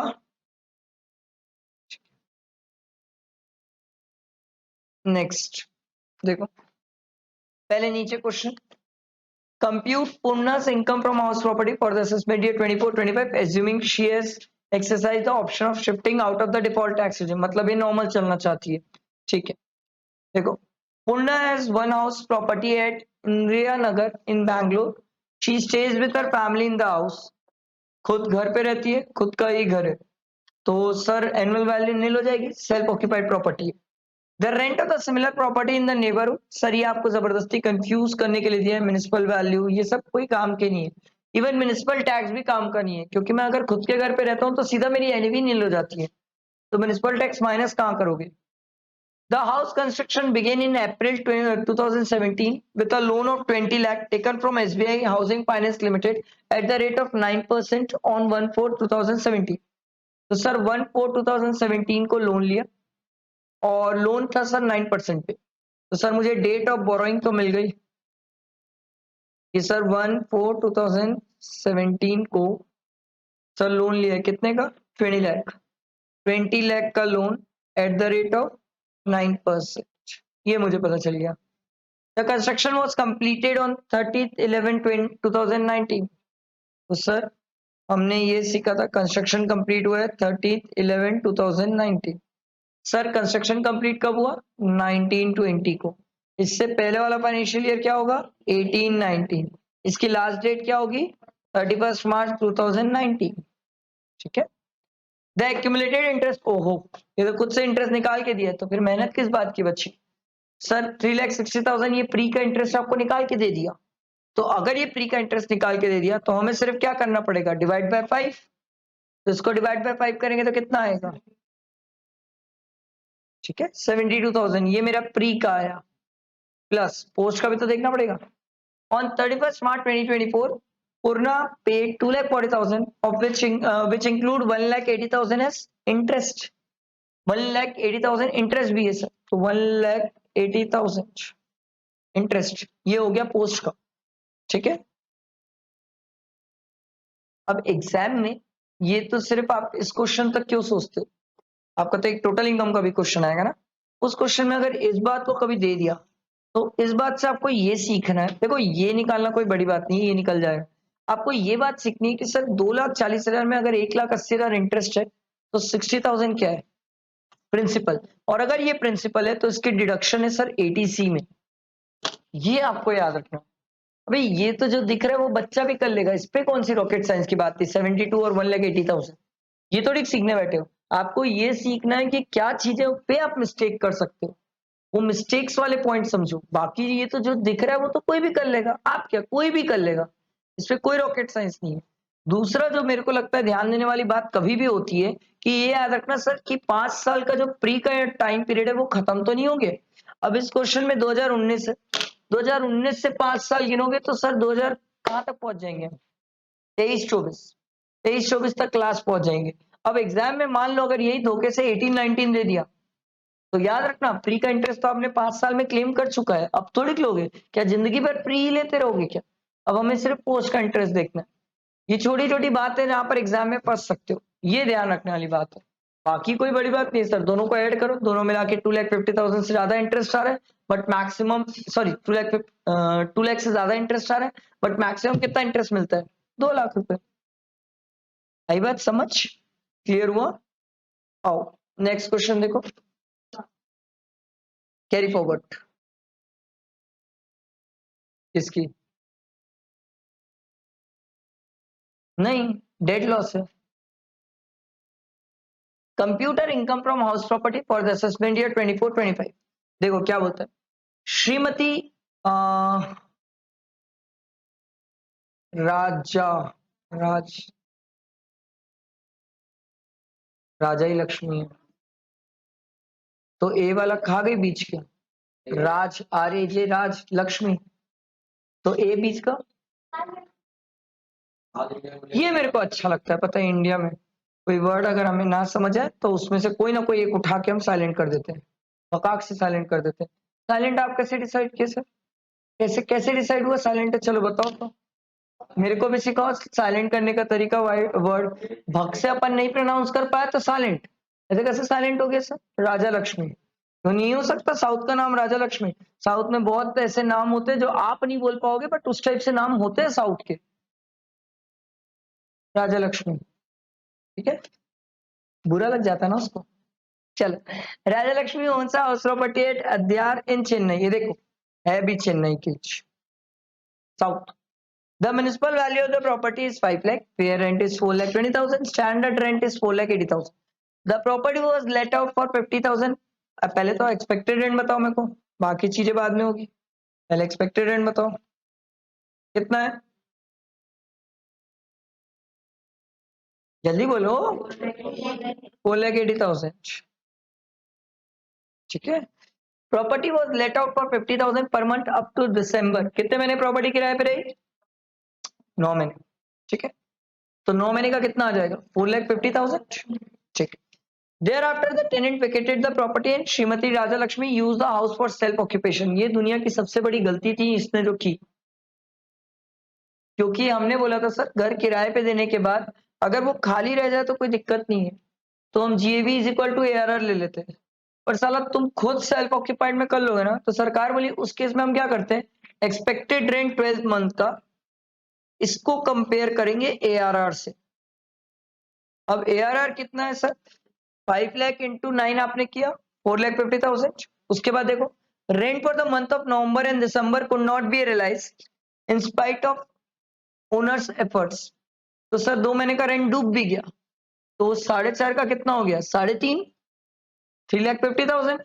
तो सर भले ही आपका एआरआर 3,50,000 है, बट सर ये वैकेंसी का केस नहीं है, तो हम जीएवी कितना ले लेंगे? 4,80,000, ठीक है। उसके बाद देखो, all the condition prescribed under rule 4 are satisfied, आपको सामने से लिख के दे रहे हैं। She paid a municipal tax of 12% during the year, तो म्युनिसिपल वैल्यू दी हुई है आपको, आप उसका 12% निकाल लेंगे सर, म्युनिसिपल टैक्स वो आप माइनस कर लीजिए। She paid an interest of 25,000 during the year, तो सर पहले आपका एनएवी आएगा, उसमें 30% माइनस करना और फिर इंटरेस्ट माइनस करना। कितना आ रहा है बताओ?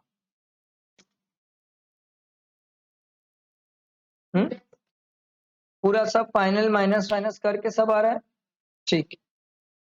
2,69,000 यही आ रहा है सबका, ठीक। आगे बढ़ते हैं। ये हुई ना बात, ये क्वेश्चन ध्यान रखना चाहिए, सीएमए वालों में यही क्वेश्चन आता है, यही क्वेश्चन आता है, ठीक है। सीए वालों में ये फिगर के क्वेश्चन नहीं आते, बट इस टाइप से 3 घर के क्वेश्चन आते हैं, ठीक है। तो देखो सर, इस क्वेश्चन में क्या बोला, compute Ganesh income from the house property and suggest which house should be opted by the Ganesh to be assessed as self occupied. आपसे ये पूछ रहा है, so that is tax liabilities minimum. मेरा क्वेश्चन, जब ये एग्जाम में ये क्वेश्चन आएगा तो आप इसको कैसे बनाओगे, नॉर्मल स्कीम से या डिफॉल्ट टैक्स रिजिम से? गलत।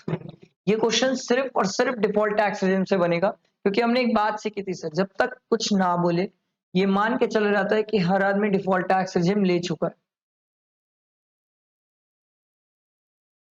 ये बात ब्लड में बैठा लो, ये बात ब्लड में बैठा लो, क्योंकि डिफॉल्ट टैक्स रिजिम वो है सर जहां पर आप खुद से अगर ऑप्ट आउट नहीं करोगे तो ये माना जाएगा कि आप डिफॉल्ट टैक्स रिजिम लियो। तो इस क्वेश्चन में भी यही माना जाएगा सर कि आपने डिफॉल्ट टैक्स रिजिम लिया है, ठीक है, ये ध्यान रखना। वैसे तो इंस्टीट्यूट लिख के देती है अभी क्वेश्चन में, क्योंकि नए नए हो अभी आप लोग, थोड़ा सा रुक जाओ, इंस्टीट्यूट ही लिखना छोड़ देगी, फिर इंस्टीट्यूट बोलेगी मान के चलते हम बच्चे को पता है कि अगर कुछ नहीं लिखा तो वो डिफॉल्ट टैक्स रिजिम है, ठीक है। ये आपको एग्जाम में ध्यान रखना है। तो सर देखो, उसका तीनों घर दिया हुआ है, तीनों घर सेल्फ ऑक्यूपाइड था सर, तीनों घर की municipal value, fair rent, standard rent सब दिया हुआ है sir, date of completion of purchase दिया हुआ है घर का, म्युनिसिपल टैक्स दिया हुआ है, इंटरेस्ट दिया हुआ है और interest for current year for the purchase of the property, ये भी दिया हुआ है। ठीक है, ये रिपेयर वाला है, थोड़ा सा ध्यान रखना, रिपेयर वाला काम आता है, सेल्फ ऑक्यूपाइड के केस में हमें ध्यान रखना होता है। ठीक है, बनाए सर? चलो, तो थोड़ा स्पीड, थोड़ा फास्ट, क्योंकि सर ये क्वेश्चन काफी बड़ा है सर, काफी बड़ा है ये क्वेश्चन, तो थोड़ा सा फास्ट रहना आप लोग। ठीक, अभी पूरे एकदम स्टैंडर्ड फॉर्मेट से नहीं जा रहे, क्योंकि रेगुलर क्लासेस में मैंने आपको प्रॉपर एक फॉर्मेट सिखाया था कि हम उस फॉर्मेट से बनाते हैं, हम कैसे लिखते हैं, क्या लिखते हैं, कैसे लिखना होता है, कैसे प्रेजेंट करना होता है। अभी हमें सर, हम रिवाइज कर रहे हैं, तो रिवाइज टाइम पे हम पूरे फॉर्मेट पे कभी नहीं जाते, क्योंकि अगर आप रिवाइज टाइम पे पूरे फॉर्मेट पे जाओगे तो कभी कोर्स ही कंप्लीट नहीं होगा, पागल हो जाओगे, इतना ज्यादा क्वेश्चन रहेगा, कैसे करोगे, फिर रिवाइज नहीं कर पाओगे ज्यादा। ठीक है, तो कभी भी जब आप घर में रिवाइज करो, तो आप स्ट्रेट फॉरवर्ड फटाफट फटाफट बना बना के क्या बोलते करा करो, उस टाइम ने आप पूरा फॉर्मेट वगैरह मत ध्यान दिया करो, नहीं तो आप कंप्लीट कैसे करोगे, मेरे को ये बताओ।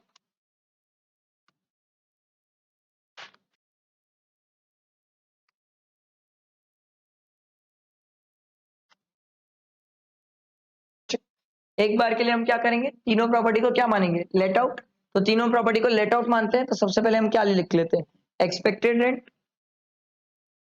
इस क्वेश्चन में एक्सपेक्टेड रेंट, ARR और GAV, यही होगा सर। ठीक है, चलो देखते हैं। चलो हायर लोअर हायर के लिए स्टार्ट करते हैं। बताओ भाई, हाउस वन का एक्सपेक्टेड रेंट कितना है भाई, 3,50,000। लिखते रहना सर, क्योंकि अमाउंट का कैलकुलेशन तो आप ही लोग करोगे। हाउस टू का बोलो, हायर लोअर हायर, कितना एक्सपेक्टेड रेंट, पक्का?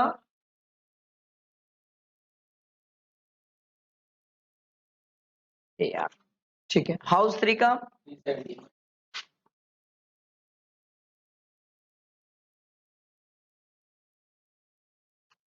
अरे यार ये क्या कर रहे हो, 370 है कि 75 है? ठीक है, ये आ गया, माइनस करेंगे सर म्युनिसिपल टैक्स। आओ सर, पहले वाले में 12% है, निकालो म्युनिसिपल टैक्स, बताओ।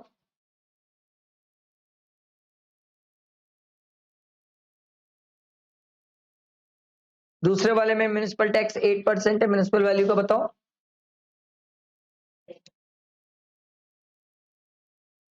तीसरे वाले में सर म्युनिसिपल टैक्स 6% है, बताओ।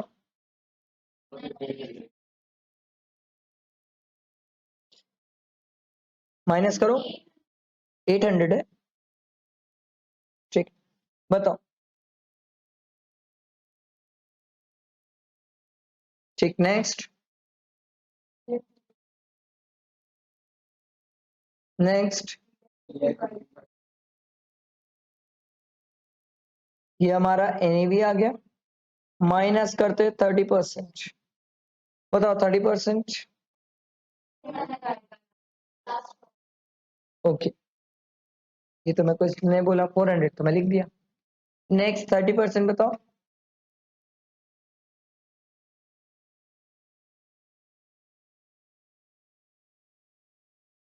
Next, next,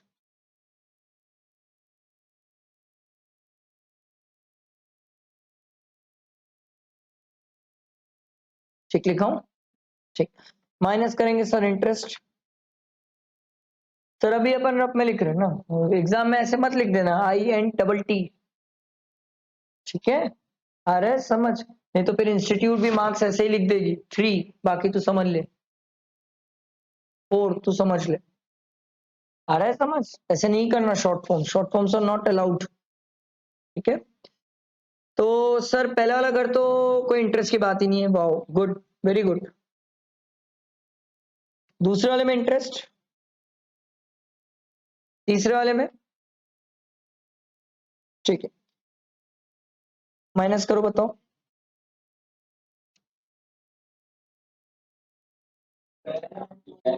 sir let out है प्रॉपर्टी, कैसे कर रहे हो, होश हवास में रहो। प्रॉपर्टी लेट आउट है, लेट आउट में कब से लिमिट सिखाया मैं आपको इंटरेस्ट की? 2,19,800। नेक्स्ट, नेक्स्ट,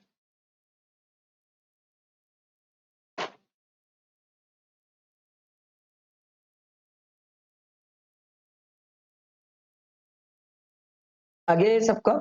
अब अपन क्या करेंगे, कॉम्बिनेशंस बनाएंगे।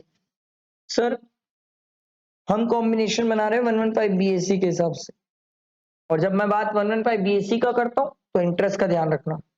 ठीक, पहला कॉम्बिनेशन ये है सर, हाउस 1 को आप लेट आउट प्रॉपर्टी मान लो, हाउस 2 एंड 3 को सेल्फ ऑक्यूपाइड मान लो। अगर आप हाउस 1 को लेट आउट मानते हो सर, तो हमने हाउस 1 की इनकम निकाल दी है 219800। सर हाउस 2 में इंटरेस्ट है, बताओ 115 बीएससी में इंटरेस्ट मिलेगा? नहीं। तो हाउस 2 का इंटरेस्ट नहीं मिलता, हाउस 3 का इंटरेस्ट नहीं मिलेगा, दोनों ही नहीं मिलेगा। समझ आई बात? तो इनकम कितनी दिखी? ये फर्स्ट ऑप्शन। सेकंड, हाउस 2 को लेट आउट प्रॉपर्टी मान लो, हाउस 1 एंड 3 को सेल्फ ऑक्यूपाइड प्रॉपर्टी। हाउस 2 को अगर लेट आउट मानता हूं तो मैं तो निकाल लिया हूं, कितना है 176840, 176840। हाउस 1 को अगर मैं सेल्फ ऑक्यूपाइड मानता हूं तो सर उस पर तो इंटरेस्ट ही नहीं है, तो कुछ आएगी नहीं बात। हाउस 3 सेल्फ ऑक्यूपाइड तो है सर, उसमें इंटरेस्ट भी है बट मिलता नहीं है क्योंकि 115 बीएससी है सर। हरी बात समझ? तो इनकम कितनी दिखी? चेक। अगला सर, हाउस 3 को लेट आउट प्रॉपर्टी मान लो, हाउस 1 एंड 2 को सेल्फ ऑक्यूपाइड मान लो। तो सर हाउस 3 को अगर आपने लेट आउट माना तो हम निकालें 73640। सर हाउस 1 को अगर मैं सेल्फ ऑक्यूपाइड मानता हूं तो इंटरेस्ट तो है ही नहीं, हाउस 2 को अगर मैं सेल्फ ऑक्यूपाइड मानता हूं तो इंटरेस्ट है बट 115 बीसी के कारण माइनस नहीं हो रहा है, तो ये कितना हो जाएगा 73640। ठीक, अब हम क्या बोलते हैं सर, तीनों मेथड में सबसे कम इनकम जो आ रही है वो हमारे लिए बेस्ट ऑप्शन है, तो कौन सा मेथड सबसे बेस्ट रहा? थर्ड वाला। हमारी सबसे कम इनकम इसमें आ रही है। ये कहानी थी जब 115 बीएससी होता है। अगर 115 बीएससी नहीं होता तो आप इंटरेस्ट लेते। मैंने आपको इसलिए 115 बीएससी के हिसाब से स्पेसिफिक प्रैक्टिस कराया क्योंकि रीजन ये आप भूल जाओगे। 115 बीएससी प्रैक्टिस करके जाना जरूरी है सर। नॉर्मल वाले में तो कोई गलती नहीं करता, नॉर्मल वाले में कैसे गलती करोगे? पर एक बात ध्यान रखना, नॉर्मल वाला अगर यही क्वेश्चन, मान लो अगर यही क्वेश्चन में नॉर्मल वाला करता तो हाउस 2 और 3 ये दोनों में इंटरेस्ट आता। हाउस 2 में इंटरेस्ट कितना मिलता मुझे? 30,000। ठीक है, लिखना मत, मैं अभी जस्ट समझाने के लिए। 30,000। और हाउस 2 का इंटरेस्ट कितना मिलता? 1,75,000, क्योंकि ये परचेज वाला है। तो सर दोनों मिला के आता 2,05,000, पर मैक्सिमम इंटरेस्ट कितना मिलता? 2 लाख। अरे बात समझ, तो वो 19,800 इनकम दिख जाती। ये थोड़ा सा ध्यान रखने वाली बात, मेरे हिसाब से प्रैक्टिस करने वाली बात। मेरे को जो लगा इसलिए मैंने 115 बीएससी पहले प्रायोरिटी पे कराया, क्योंकि ये चीज आपका समझना, सीखना, जानना जरूरी है सर। क्लियर हुआ सबको? बाकी तो आप देख सकते हो सर इसको, यही है वो जो हमने निकाला। और ये देखो आप लोग जो क्या बोलते हैं, अगर 115 बीएससी नहीं लेते तो 19,800 हो जाता। ठीक है, आगे बढ़ते नेक्स्ट क्वेश्चन में आ जाओ। सर नॉर्मल वाला मैंने नहीं कराया, नॉर्मल वाला आप एक बार ट्राई करेंगे, that is damn easy. 115 BSc confusing है इसलिए उसको मैंने पहले करा दिया। देखो, what would be the premium income from house property under the default tax regime? खुद सामने से ही बोल दिया 115 बीएससी, तो पंगा मत लेना। Prem owns a house in Madras. During the previous year 23-24, two-third portion of the house was self-occupied and one-third portion was let out for residential purpose at a rent of 8,000 per month. Two-third self-occupied है, one-third let out। तो रब के लिए अगर चाहूं तो two-third self-occupied, one-third let out property। क्योंकि sir जब म्युनिसिपल टैक्स वगैरह नीचे इंटरेस्ट वगैरह आएंगे तो सब मेरे को अलग अलग करना पड़ेगा। Municipal value of the property, ये एक पॉइंट है जहां पर स्टूडेंट कंफ्यूज होते हैं। लोग क्या करते हैं, इसी को 1/3 मान लेते हैं। नहीं सर, वो पूरे घर का म्युनिसिपल वैल्यू दिया हुआ है आपको, आपको 1/3 करना पड़ेगा। तो municipal value, fair rent, standard rent, तीनों में whichever is higher lower, higher खेल के बताओ एक्सपेक्टेड रेंट क्या आ रहा है, बताओ। आप बताओगे सर? 3 लाख आ रहा है, तो सर 3 लाख का 1/3 लेंगे सर अपन तो लेट आउट के लिए, तो कितना हो गया? ठीक है, उसके बाद आगे देखो, he paid a municipal tax at the rate of 10% of the municipal value during the year, तो कितना म्युनिसिपल टैक्स हुआ? 30,000। 30,000 पूरे घर का हुआ, 2/3 तो सेल्फ ऑक्यूपाइड है, उससे कोई मतलब नहीं है। लेट आउट वाला 1/3 है, मैं कितना कंसीडर करूंगा सर? 10,000। अरे समझ। अगला, a loan of 25 lakh was taken by him during the year 2019 for acquiring the property. Interest on loan paid during the year 23-24 was 1,20,000। फिर वही बात आ जाती है इंटरेस्ट पे भी, पूरा इंटरेस्ट थोड़ी ले लोगे आप, इंटरेस्ट का भी 2/3 इधर जाएगा, 1/3 इधर जाएगा, तो 1/3 हो गया सर 40,000, तो 2/3 कितना हो जाएगा? 80,000। अब एक बात ध्यान दो, 115 बीएससी में चल रहा है, सेल्फ ऑक्यूपाइड का इंटरेस्ट, लेट आउट का इंटरेस्ट मिलेगा। लेट आउट में कब दिक्कत थी? सेल्फ ऑक्यूपाइड नहीं मिलता, ये ध्यान रखने वाली बात। ठीक है, उसके बाद तो सर बहुत सिंपल है। अब यहां पर आपको बोल रहे देखो, compute Prem income from house property for the assessment year 24-25 assuming ये exercise the option of shifting out. तो दोनों तरीके से निकालना है आपको, शिफ्टिंग आउट के तरीके से भी निकालना है और डिफॉल्ट टैक्स रेजिम के हिसाब से भी निकालना है। तो डिफॉल्ट टैक्स रेजिम के हिसाब से मैंने बताया ये आएगा, और अगर आपने सर क्या बोलते हैं ये शिफ्ट आउट किया डिफॉल्ट टैक्स रेजिम से, तो आपका ये 80,000 का इंटरेस्ट मिल जाएगा। ठीक है, आई बात समझ? तो बताओ सर डिफॉल्ट टैक्स रेजिम के हिसाब से कितना आंसर आ रहा है?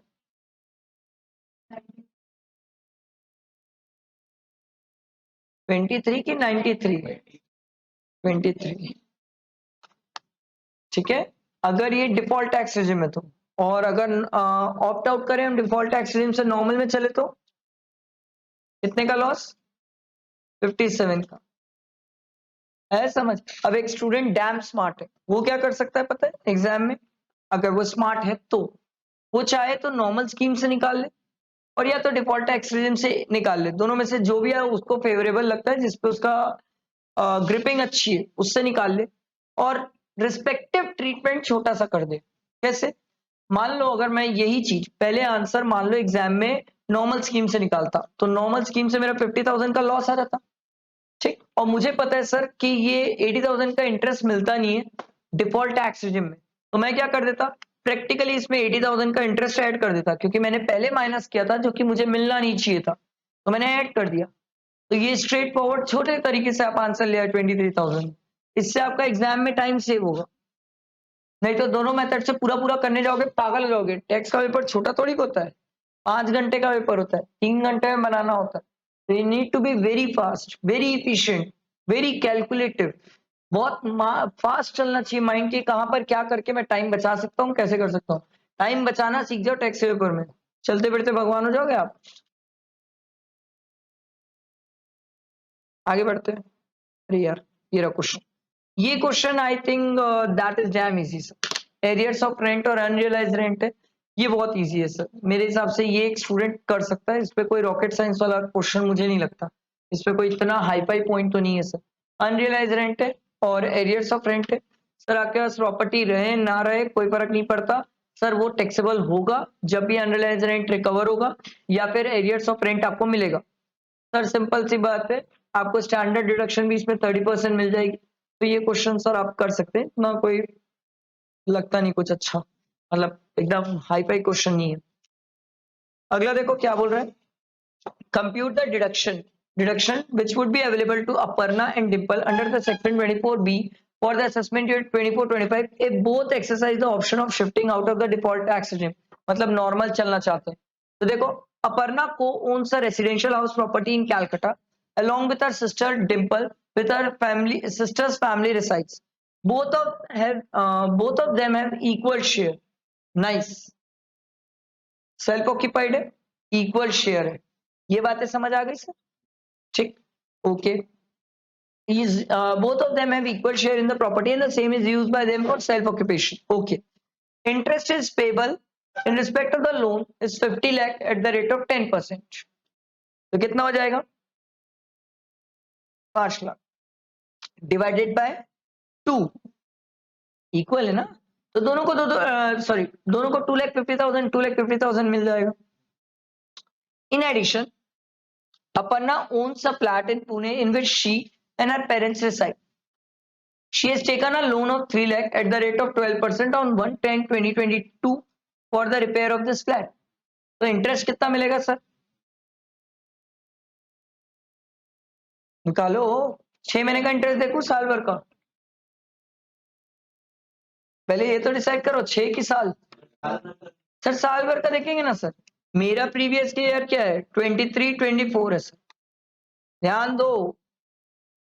ठीक है, तो सर कितना हो जाएगा? 3 lakh into 12%, 3 lakh sorry 36,000। But sir repair purpose के लिए तो मैक्सिमम इंटरेस्ट कितना मिलेगा? 30,000। ठीक है, आई बात समझ? तो ये तो सिर्फ इतना ही इंटरेस्ट निकालने की बात थी, इस पे कोई इतना कुछ खास रॉकेट साइंस था नहीं। तो सर आपका 2,50,000 प्लस अपर्णा का 30,000, दोनों मिला के भी अपर्णा को मैक्सिमम कितना मिलेगा? 2 लाख। और डिम्पल डिम्पल को मैक्सिमम कितना मिलेगा? 2 लाख, भले उसके पास 2,50,000 का इंटरेस्ट है। आई बात समझ? बैठा दिमाग में? क्लियर हुआ सबको? क्लियर हुआ ना? ठीक है, इसके बाद आओ नीचे देखते हैं, टेस्ट योर नॉलेज के क्वेश्चंस भी देख लेते हैं। देखो, Raman is the co-owner of the house property along with his brother holding equal share in the property। लो भाई, दोनों का इक्वल शेयर है, fine. Municipal value of the property दिया हुआ है 1,60,000, फेयर रेंट दिया हुआ है 1,50,000, standard rent under the rent control act दिया हुआ है 1,70,000। तीनों में whichever is higher lower higher, बताओ एक्सपेक्टेड रेंट कितना? ओ ये क्या हो गया? क्या नाराज हो गया? हाँ, बताओ भाई कितना? 1,60,000। ठीक है, तो 1,60,000 ये आप लोगों ने निकाला। इसके बाद आपको रेंट रिसीव दिया हुआ है 15,000 पर मंथ, तो 15,000 इंटू 12 1,80,000 आएगा सर। ठीक है, तो एक्सपेक्टेड रेंट पता चल गया, एआरआर पता चल गया। अब एआरआर मैं फाइनल इसलिए नहीं बोल सकता, साला नीचे कहीं अनरियलाइज्ड रेंट दिया होगा तो पहले पढ़ लेते क्वेश्चन में, नहीं तो 1,80,000 फाइनल है।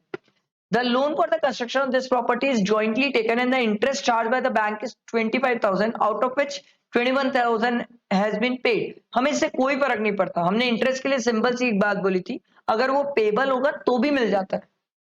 इंटरेस्ट के केस में पेड वाली बात को यही नहीं, चकल्लस ही नहीं है sir. Interest on the unpaid interest is 450, क्या ये मिलता है? नो सर, ये कभी नहीं मिलता। Interest on the unpaid interest. To repay this loan, Raman and his brother has taken a fresh loan। Sir fresh loan लिए, उसका इंटरेस्ट क्या ये मिल जाएगा? हाँ सर, तो प्रैक्टिकली आप 25,000 प्लस 5,000 30,000 का आप इंटरेस्ट क्लेम कर सकते हो सर। म्युनिसिपल टैक्स आपको 100 दिया हुआ है, एंड वो भी पेड कौन कर रहा है? टेनेंट। याद है म्युनिसिपल टैक्स की एक बात हम सीखे, म्युनिसिपल टैक्स किसको पे करना चाहिए? ओनर को। टेनेंट पे करेगा तो माइनस नहीं होता, कभी नहीं होता सर। ठीक है, तो सर ये टेनेंट पे कर रहे हैं तो ये तो वैसे भी माइनस नहीं होगा।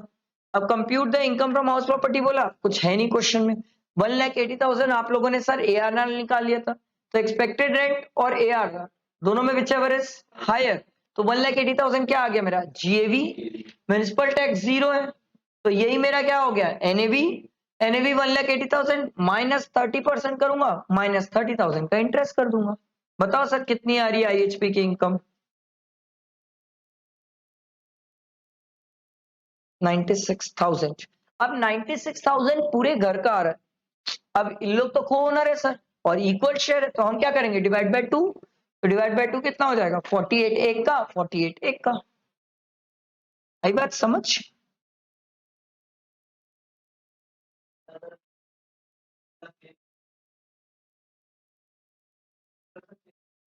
हाँ जी, आओ पहले नीचे क्वेश्चन पढ़ते क्या बोला देखो। Compute the income from house property of mister x for the assessment year 24-25 if he has exercise the option of shifting out of the default tax regime. मतलब डिफॉल्ट टैक्स रेजिम में ये नहीं चल रहा है, नॉर्मल स्कीम में चल रहा है, fine. Mr. X owns a one residential house in Mumbai. The house is having two identical units। एक घर है जिसके दो यूनिट है। First unit of the house is self occupied by Mr. X and another unit is rented for 8,000 per month। ठीक है, the rented unit was vacant for 2 months। आहा, 2 महीना प्रॉपर्टी खाली भी रही, आपको ये ध्यान रखना है। The particular of the house for the previous year 23-24 are as under. तो ये पूरे घर की आपको डिटेल दी है, मतलब आपको सर डिवाइड बाय 2 करना पड़ेगा। क्यों? सिंपल सी बात है सर, एक पार्ट तो सेल्फ ऑक्यूपाइड है और एक पार्ट लेट आउट है। जो लेट आउट है उसी के लिए तो मेहनत करेंगे हम, सेल्फ ऑक्यूपाइड में तो एनुअल वैल्यू नील होती है। तो बताओ सर एक्सपेक्टेड रेंट कितना आ रहा है, हायर लोअर हायर करके 1,62,000 डिवाइड बाय 2, क्योंकि मेरे को तो आधे का ही चाहिए। तो एक्सपेक्टेड रेंट मेरा कितना आ गया। अब बात करते हैं एक्चुअल रेंट। एक्चुअल रेंट है सर 8,000 पर मंथ, तो 8,000 इंटू 12 कितना हो जाएगा, बोलो कितना रहा। ठीक, अब सर ये आप 12 करें तो कितना हो गया 96, पर 2 महीना प्रॉपर्टी क्या रही खाली, तो 2 महीने का रेंट हटा दो। इसमें दो तरीके, ये जो मैंने बोला ये तरीके सीएमए की बुक में होता है, सीएमए वाले ऐसे अप्लाई करते हैं।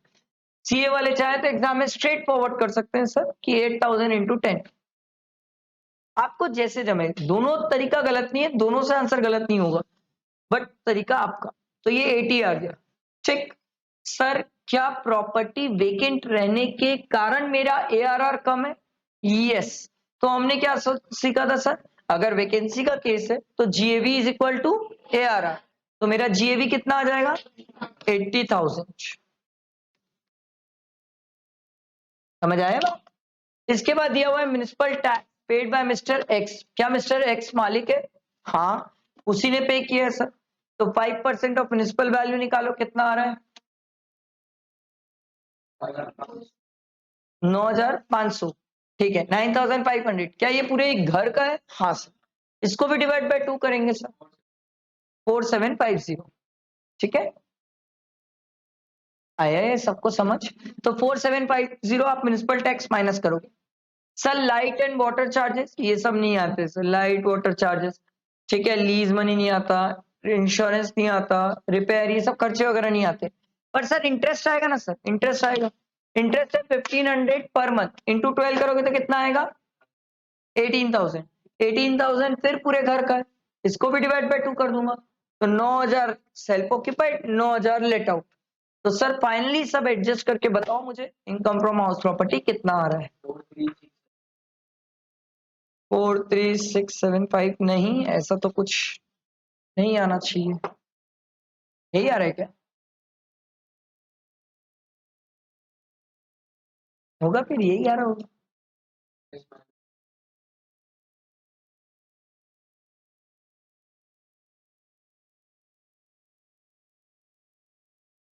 हे भगवान, 34675 इसमें भी एमसीक्यू खेलोगे? ये पहला, ये दूसरा, और कोई आंसर? तीसरा बोथ, चौथा नन ऑफ दिस। मेरे को आप finally income from house property बताओ।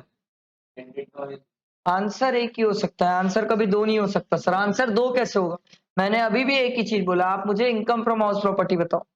मैंने कभी ये नहीं बोला मुझे सेल्फ ऑक्यूपाइड लेट आउट ये सब बकवास मैंने किया ही नहीं। मैंने पूछा मेरे को इनकम फ्रॉम हाउस प्रॉपर्टी बताओ।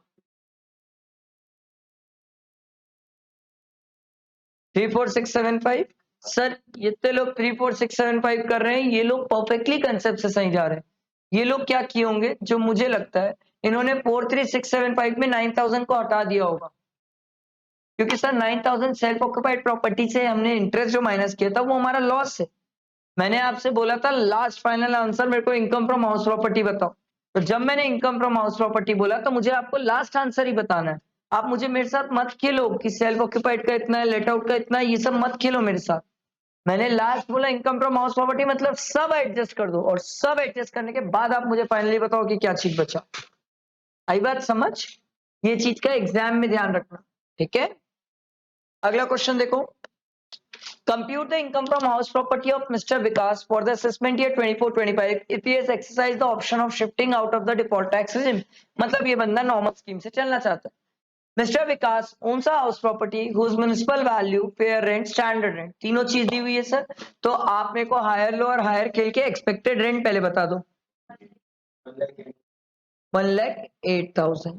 ठीक है, इसके बाद during the financial year 23-24 1/3 of the house 1/3 of the portion of the house was let out for residential purpose at a monthly rent of 5,000 per month।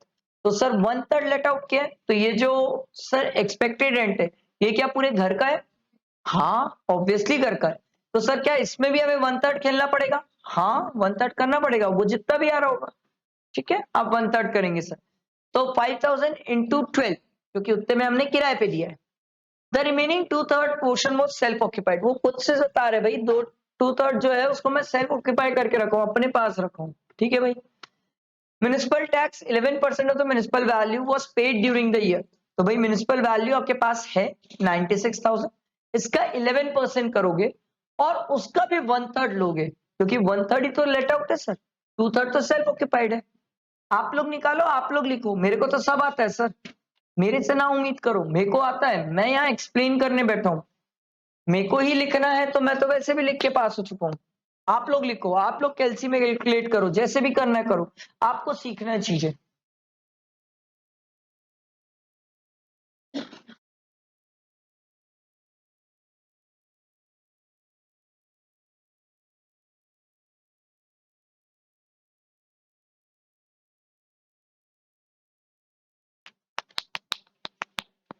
आगे बढ़ू, आगे पढ़ू मैं। ठीक। The construction of the house began in June 2016 and was completed in 31st May 2019. Vikas took a loan on 1/7/2016 for the construction of the building and he paid an interest at the rate of 12% per annum and every month such interest was paid. यहाँ पर हमें sir interest के लिए मेहनत करना पड़ेगा। The date of borrowing क्या है? 1/7/2016। कितने का लोन लिया? 1 लाख। 1 लाख का लोन था sir, at the rate of 12%। ये कहानी थी सर। उसके बाद सर डेट ऑफ कंप्लीशन आपको दिया हुआ है, कितना है? 31 मई 2019। हमने इसमें एक सिंपल सी बात बोली सर, जिस साल कंस्ट्रक्शन कंप्लीट हुए, मैं बोला कंस्ट्रक्शन कंप्लीट 1920, इससे पहले वाला फाइनेंशियल ईयर 1819, इसकी लास्ट डेट 31 मार्च 2019।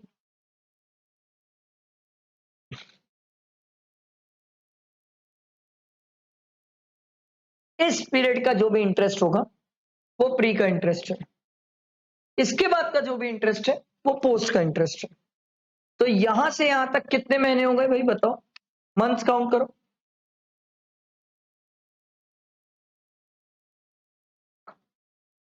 कितने महीने हुए बताओ?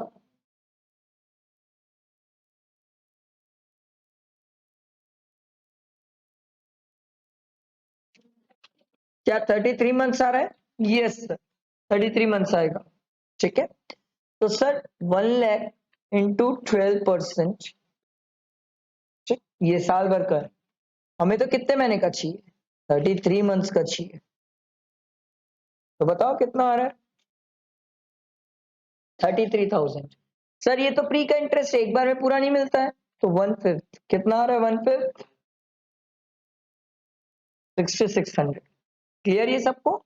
6600 का इंटरेस्ट प्री का है। पोस्ट का इंटरेस्ट कितना है मेरा? 12,000। सर क्या ये प्री का इंटरेस्ट मेरे को 23-24 में मिल जाएगा? बोले भाई क्या मिल जाएगा?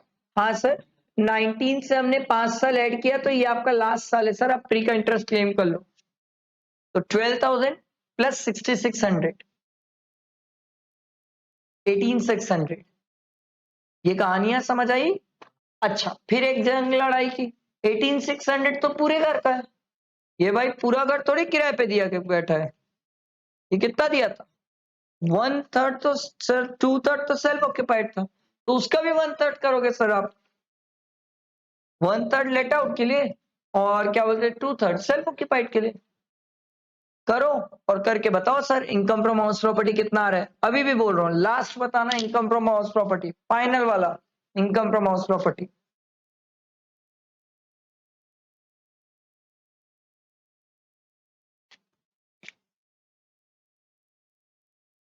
नेक्स्ट जो रिविजन होगा पीजीईपी का होगा, तो मैं तो ये बोलूंगा एक बार पीजीईपी सुन के आ जाना, जो पहले लेक्चर डले हुए रिविजन के।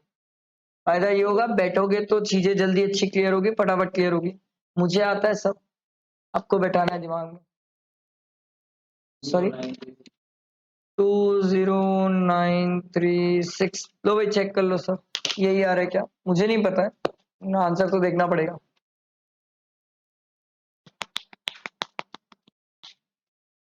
यही आ रहा है पक्का? बढ़े आगे अपन।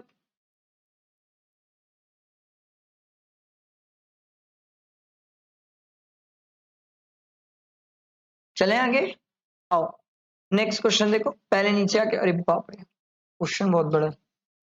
Compute the income chargeable from income from house property of miss Rohini Ravi for the assessment year 24-25 if she has exercised the option of shifting out of the default tax regime। मतलब normal के हिसाब से निकालना है। would your answer change if she pay tax under default? मतलब दोनों तरीके से निकालना है, पूरी तो मेहनत करा दिया। चलो आओ भाई क्वेश्चन देखते हैं। Mrs. Rohini Ravi, a citizen of the USA, is a resident and an ordinary resident. Okay, she is a resident and ordinary resident।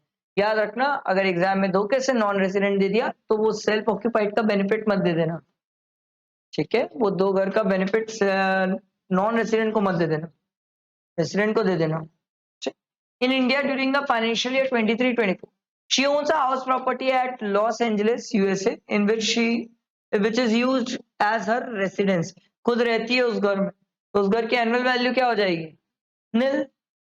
ठीक, उसके बाद देखो आपको मजे मजे के लिए एनुअल वैल्यू दिया हुआ है, इसका कोई सेंस नहीं, कोई रिलेवेंस नहीं है। She took an ownership and possession of the flat in Chennai on 1/7/2023, which is used for self-occupation while she is in India. The flat was used by her for 7 months only during the previous year, 31st March 2024। ठीक है, municipal value दिया हुआ है, fair rent दिया हुआ है, दोनों चीज दी है। She paid the following to the Corporation of Chennai। भाई इतना पे भी किए, तो सर ये भी तो घर सेल्फ ऑक्यूपाइड है, चेन्नई में तो खुद रहती है ना, तो सेल्फ ऑक्यूपाइड है, तो इसकी भी एनुअल वैल्यू क्या हो जाएगी? नील। तो ये जो आप पे किए भी हो in the form of municipal tax, ये माइनस कैसे होगा? माइनस ही नहीं हो पाएगा सर। अगला, she has taken a loan from the Standard Chartered Bank in June 2021 for the purchasing this flat। Okay, मतलब चेन्नई वाले फ्लैट के लिए इसने क्या लिया है? लोन लिया है।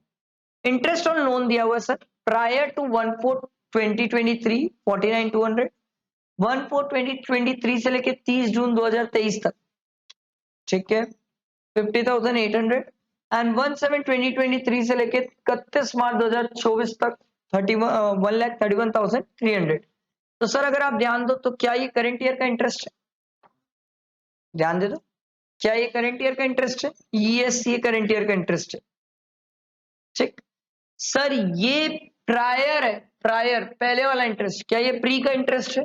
यस, ये प्री का इंटरेस्ट है। तो हम क्या करेंगे सर, ये प्री वाला आप डिवाइड बाय 5 करेंगे, पोस्ट वाला आपको बेचारा खुद दे दिया है, तो आप प्री और पोस्ट का इंटरेस्ट ऐड करेंगे और बताइए कितना आ रहा है इंटरेस्ट?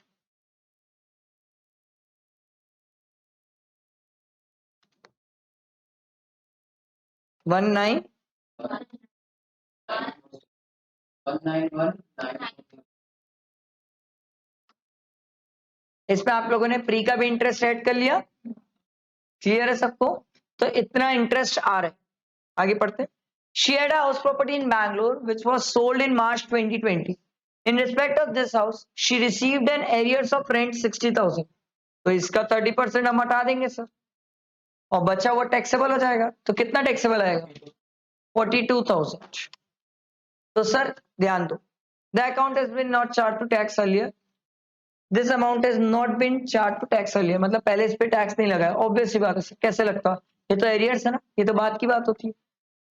तो अब बात ये है, अगर आप नॉर्मल प्रोविजन से चलो, ध्यान दो, अगर आप नॉर्मल प्रोविजन से चलो तो आपका इंटरेस्ट का इतना लॉस आ जाएगा और ये इनकम दिख रही है, तो आपस में एडजस्ट कर दो। पर अगर आप इसको 115 बीएससी से चले तो क्या डिफरेंस आएगा?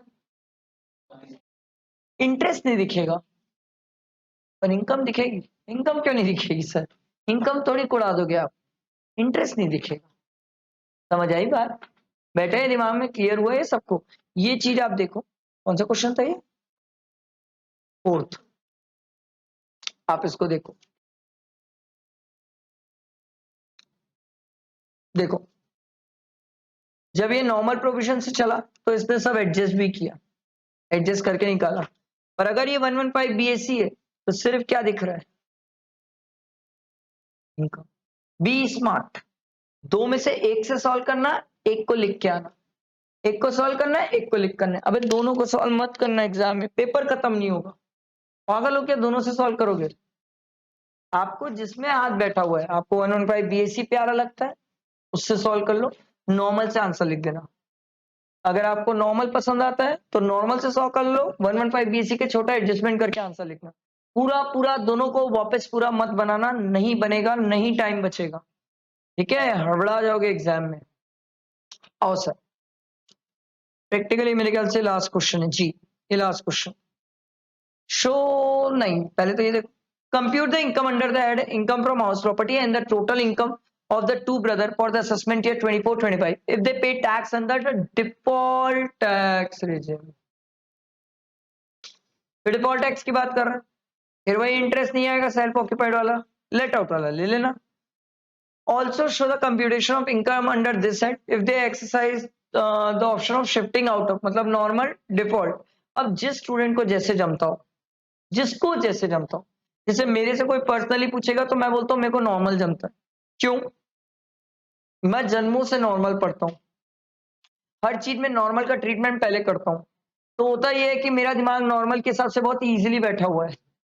115 BAC का तो छोटा सा एक एडजस्टमेंट होता है, अब उस एक एडजस्टमेंट को पूरे क्वेश्चन में याद रखना मुश्किल हो जाता है, तो बेटर है मैं एक काम करता हूँ, उसको भी याद ही नहीं रखता, मैं नॉर्मल के हिसाब से दंदन बना देता हूँ। फिर क्या करूंगा, वो जो एक एडजस्टमेंट करना है मुझे, फिर मैं उसको बाद में सोचूंगा। इसका फायदा ये होगा कि रिजल्ट अच्छे होते, कंफ्यूजन नहीं होगा, माइंड को मैं जबरदस्ती स्ट्रेच नहीं दूंगा कि भाई तू ये भी सोच वो भी सोच, एक टाइम पे दोनों सोच, वो खिचड़ी हो जाएगी सर, ठीक है। तो आपको जैसे पसंद हो। चलो आओ क्वेश्चन देखते हैं। Two brothers, Arun and Bimal, are the co-owner of the house property with an equal share. The property was constructed during the financial year 2015-16. The property consists of 8 identical units and is situated at Cochin.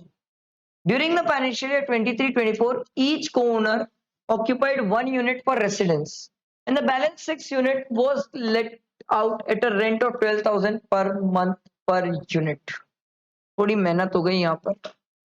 8 units है sir, इसकी दो कहानी है।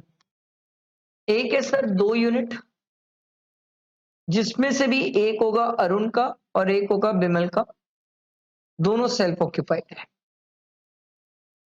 और जो 6 unit है sir, ये let out है। अबे यार, ये लेट आउट है, और ये लेट आउट भी कितने में sir, 12,000 per month into 12 into 6। ये समझ आया कैसे किया? ठीक, आगे बढ़ते हैं। अभी तक जितना पढ़े उसके हिसाब से यही चल रहा है। Municipal value of the house property 8 lakh, sorry 9 lakh. Sir municipal value दिया हुआ है आपको कितना, 9 लाख, पर ये 9 लाख पूरे घर का है। मैं तो 6 यूनिट की बात कर रहा हूं, डिवाइडेड बाय 8 इंटू 6, यही आ रहा है।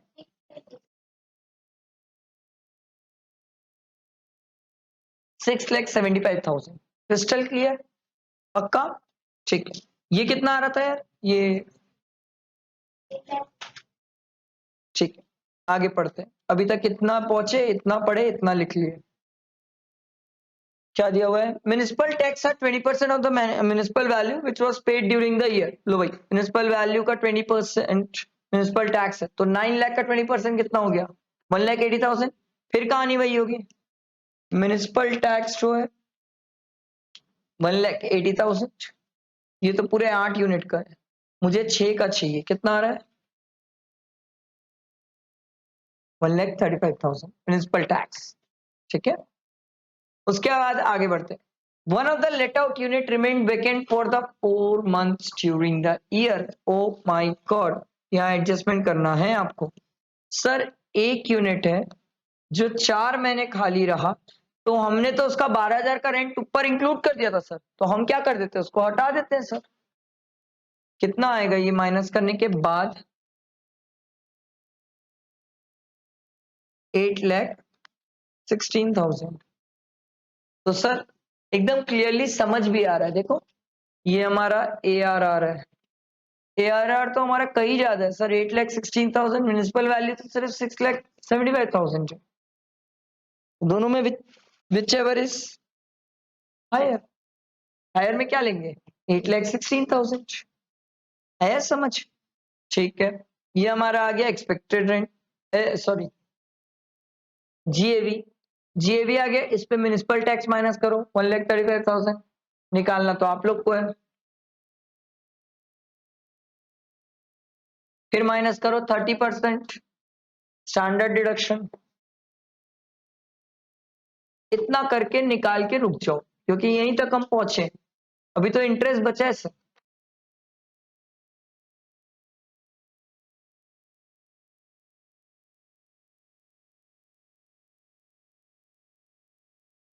यहां तक निकाले, चलो अब इंटरेस्ट देखते हैं।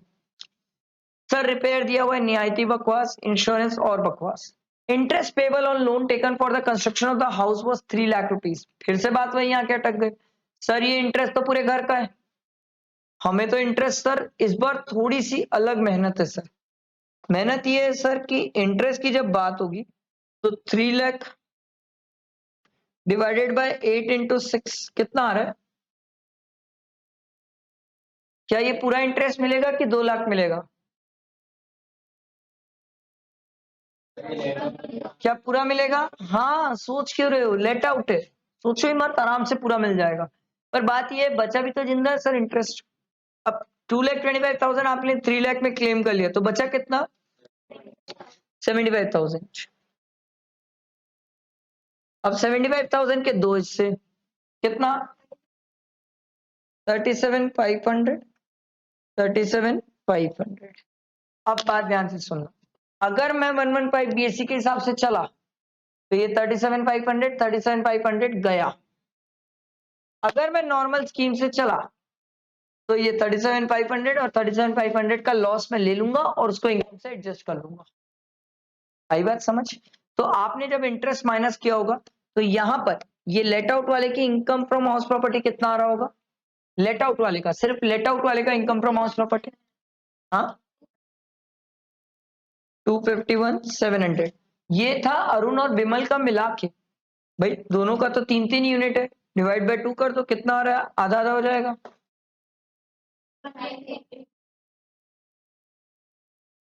50, ये अरुण का और यही विमल का। तो सर अरुण और विमल, अब बात ध्यान से सुनना, ये इनकी इनकम आ गई, हमने सर इंटरेस्ट निकाल के रखा है। अगर आप इसको डिफॉल्ट टैक्स रिजिम से चलोगे तो फाइनल आंसर तो यही है। और अगर आप ये नॉर्मल स्कीम से चलते हो तो ये ले लेना इनकम माइनस जो इंटरेस्ट है, वो आप इंटरेस्ट माइनस कर लोगे। आई बात समझ? क्लियर हुआ सबको? बस इतना ही तो था मेरे ख्याल से, इसके अलावा और कुछ तो नहीं था इस क्वेश्चन में, नहीं, इसके अलावा और कुछ तो नहीं था। आई होप समझ आया होगा। आंसर टैली किए थे क्या? यही आ रहा है क्या? हाँ, यही आ रहा है। समझ आई बात? बैठा दिमाग में? तो ये आपका income from house property complete हुआ। तो इसमें 115 BSc के हिसाब से एक ही पॉइंट मेरे को लगता है तो सबसे इंपॉर्टेंट ध्यान रखने वाली बात है, सेल्फ ऑक्यूपाइड का इंटरेस्ट नहीं मिलता, लेट आउट का तो मिल जाएगा 115 BSc के हिसाब से, ये थोड़ा सा ध्यान रखना। ठीक है, लेट आउट के केस में इंटरेस्ट की लिमिट नहीं है, ये ध्यान रखना। बाकी तो sir IHP is damn easy, exam में ये आ गया तो पहले पेन छोड़ के नाचना, ये बोले वाह इंस्टीट्यूट सीरियसली पास करना चाहती है हमें। उसके बाद ये क्वेश्चंस बनाने स्टार्ट करना, आराम से बन जाते हैं, कहीं पर नहीं टेंशन वाली बात है। आप वहां हड़बड़ा गए, कोई चीज हड़बड़ाहट में सोचोगे तो गड़बड़ कर सकते हो, अदरवाइज गड़बड़ नहीं होगी। समझ आई बात? ये हमने IHP का रिवीजन कंप्लीट किया। नेक्स्ट जो हम करेंगे वो PGVP ही करेंगे। ठीक है, सैलरी भी करेंगे बट अभी नहीं, सैलरी थोड़ा रुक के करेंगे हम। पहले PGVP, कैपिटल गेन, IUS, फिर जाएंगे सैलरी में, फिर TDS, फिर आपका इनकम टैक्स कंप्लीट। ठीक है, आई बात समझ? समझ आया? ओके जी, थैंक यू।